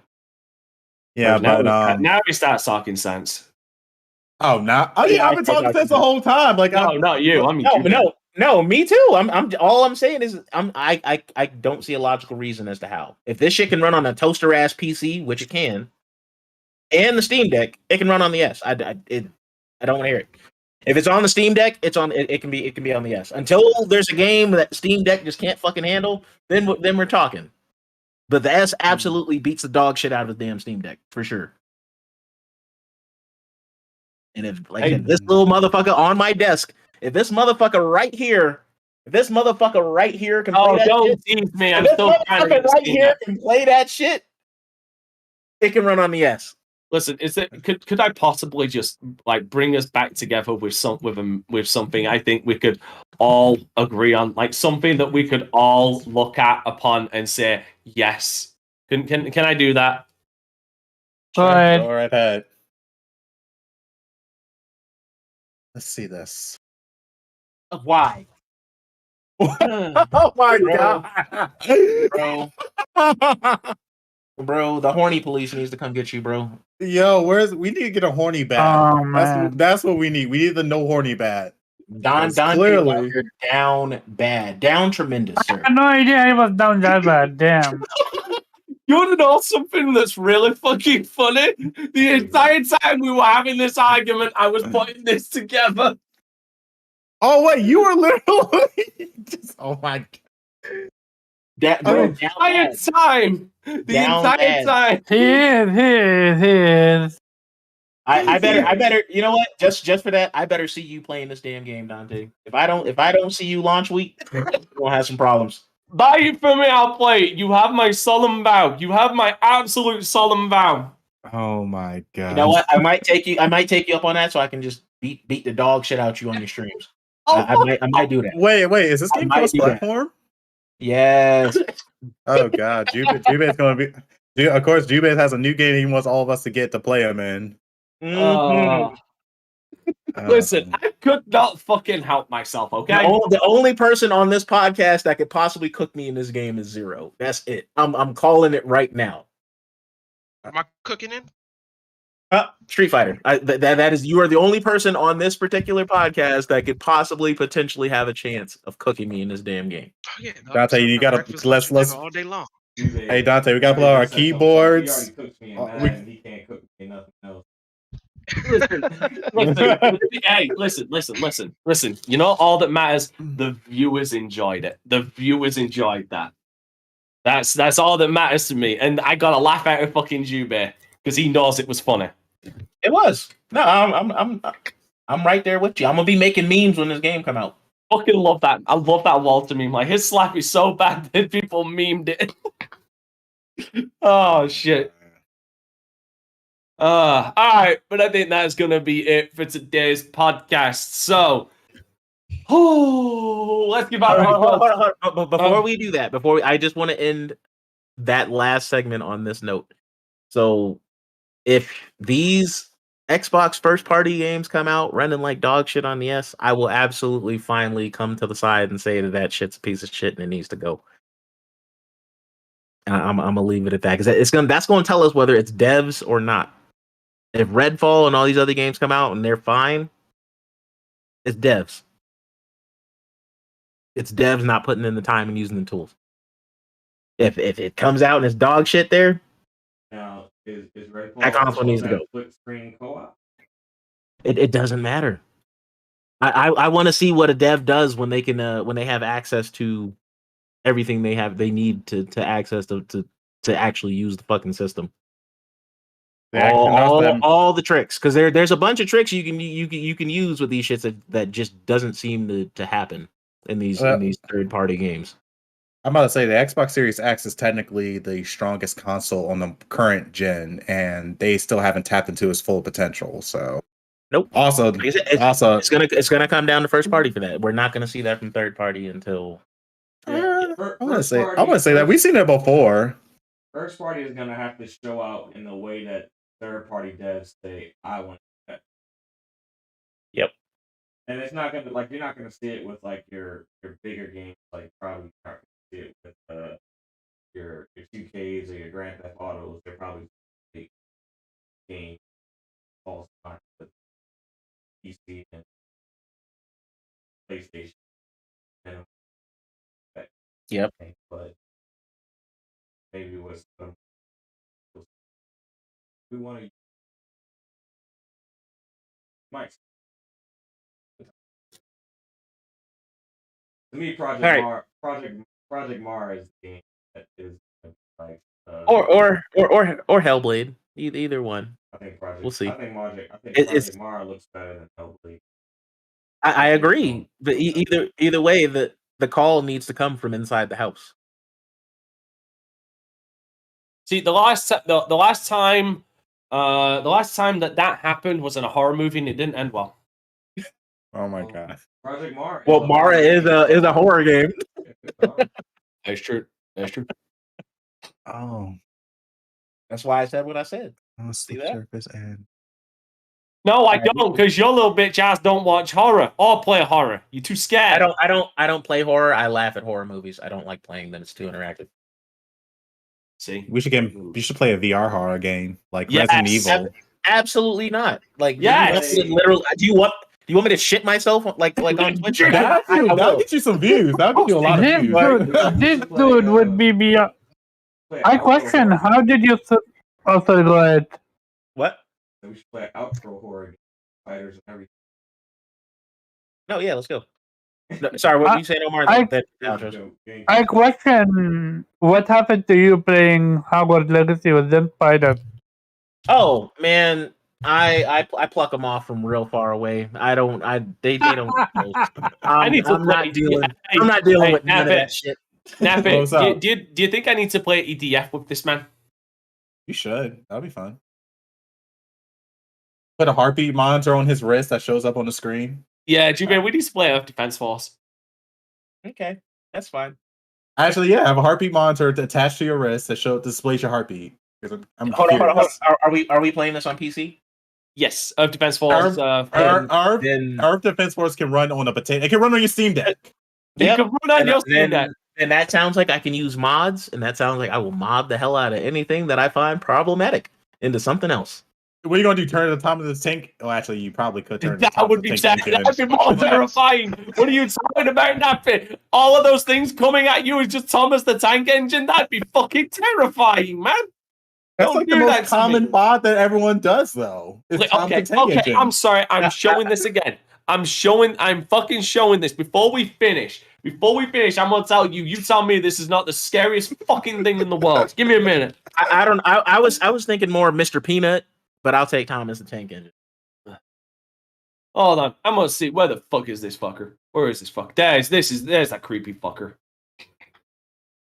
It's the lifeless eyes and the smile. Yeah. Oh yeah. With the X going to give it to you. Remix version of Thomas the Tank Engine theme song. It's fucking hilarious every time. All right, motherfucking Nappy, I want you to look me straight in the goddamn eyes and you tell me this is not the most terrifying fucking thing in the universe. Let's watch this. I'm in. I want you in. Okay, let's see. I'm in. Started. Motherfucker. Let's take a look. Wow. Oh, that's cute. Oh my god. How No, that is terrifying. Dude? That's That is cute. no, it's the face. It's not cute. It's not cute. This is no longer attractive. Cute. It's nothing. No, And I'm a scary cat. Welcome to horror. it's creepy. It's the lifeless eyes for me. It's Oh no, fine. you Okay, now I see it. Okay. Like, bruh, it's I don't like dolls or things with like big ass eyes like that. Like, I don't fuck with that shit. Okay, yeah. Now that you see it from close You up. tell me that's not the most terrifying fucking thing you've ever seen. Okay, close up. It is. It is. It's the eyes. Now It's the imagine eyes. that. Now imagine that in VR. Like I said, I'm shitting myself on stream. Like I'm not. It's just. Well, make sure you wear the brown pants. All right, let's get to the fucking outro. Still, I'll give Jubei a second to collect himself. Nappy, give us your outro. Yes. Again, thank you for everybody on Vitamin G for inviting me to another podcast. If you guys are looking for me, you can find me on Twitter. Just type in Nappy Senshi. I got a lot of stuff with controllers.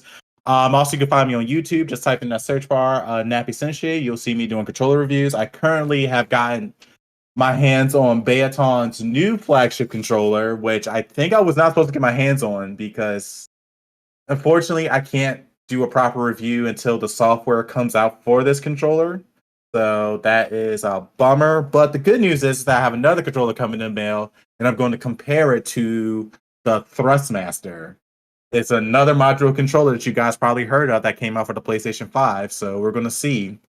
which controller will be, which is the better module controller. So stay tuned for that. And also just keep it on game. And I'm still going to be playing the Notary games. I'm definitely enjoying that. And got to finish up Star Ocean so I can open up a video game slot to start playing Hogwarts. But yeah, that's it. All right, cool. Omar, where can people find you? People can find me at Caravan Courtyard on Twitter and Gameplayer every Friday, 5 p.m. Saturday, 4 p.m. now, 4:30 p.m. now, Eastern time because of time change, fucking time change. Also, I may be just it myself, but I speak for the rest when I say, Nappy, you're just an official member of the crew now. You don't need to thank us every time for inviting you. Like, you're already on our group chat. So you have my His deepest paperwork. Yeah, we can get that. I gotta fill out the paperwork. Yeah, I feel I paused your signature. I think you finalized that long time ago. Forward me the email, and I'll He's get forward me. All right, Farrell, where can people find you? You can find me on Twitter at Farrell Bazaar and anywhere you like to watch streamers at Planet. All right, Kofi, where can people find you? As usual, guys, you can catch me at creative_Kofi on Twitter. I have my mini review of Dragon Quest X Awakening of the Five Tribes offline on there pinned. And I should be writing reviews for other things. Monochrome Mobius, which is still out in Japan only on PlayStation. And what's the other one? Oh my gosh, what's this one I just beat? Oh, Kuro no Kiseki, which is a little bit tough because I can't really put spoilers. And then what's the other game I just beat? I'm forgetting games I've beaten. Anyway, you guys can always catch me on there. And Wolong.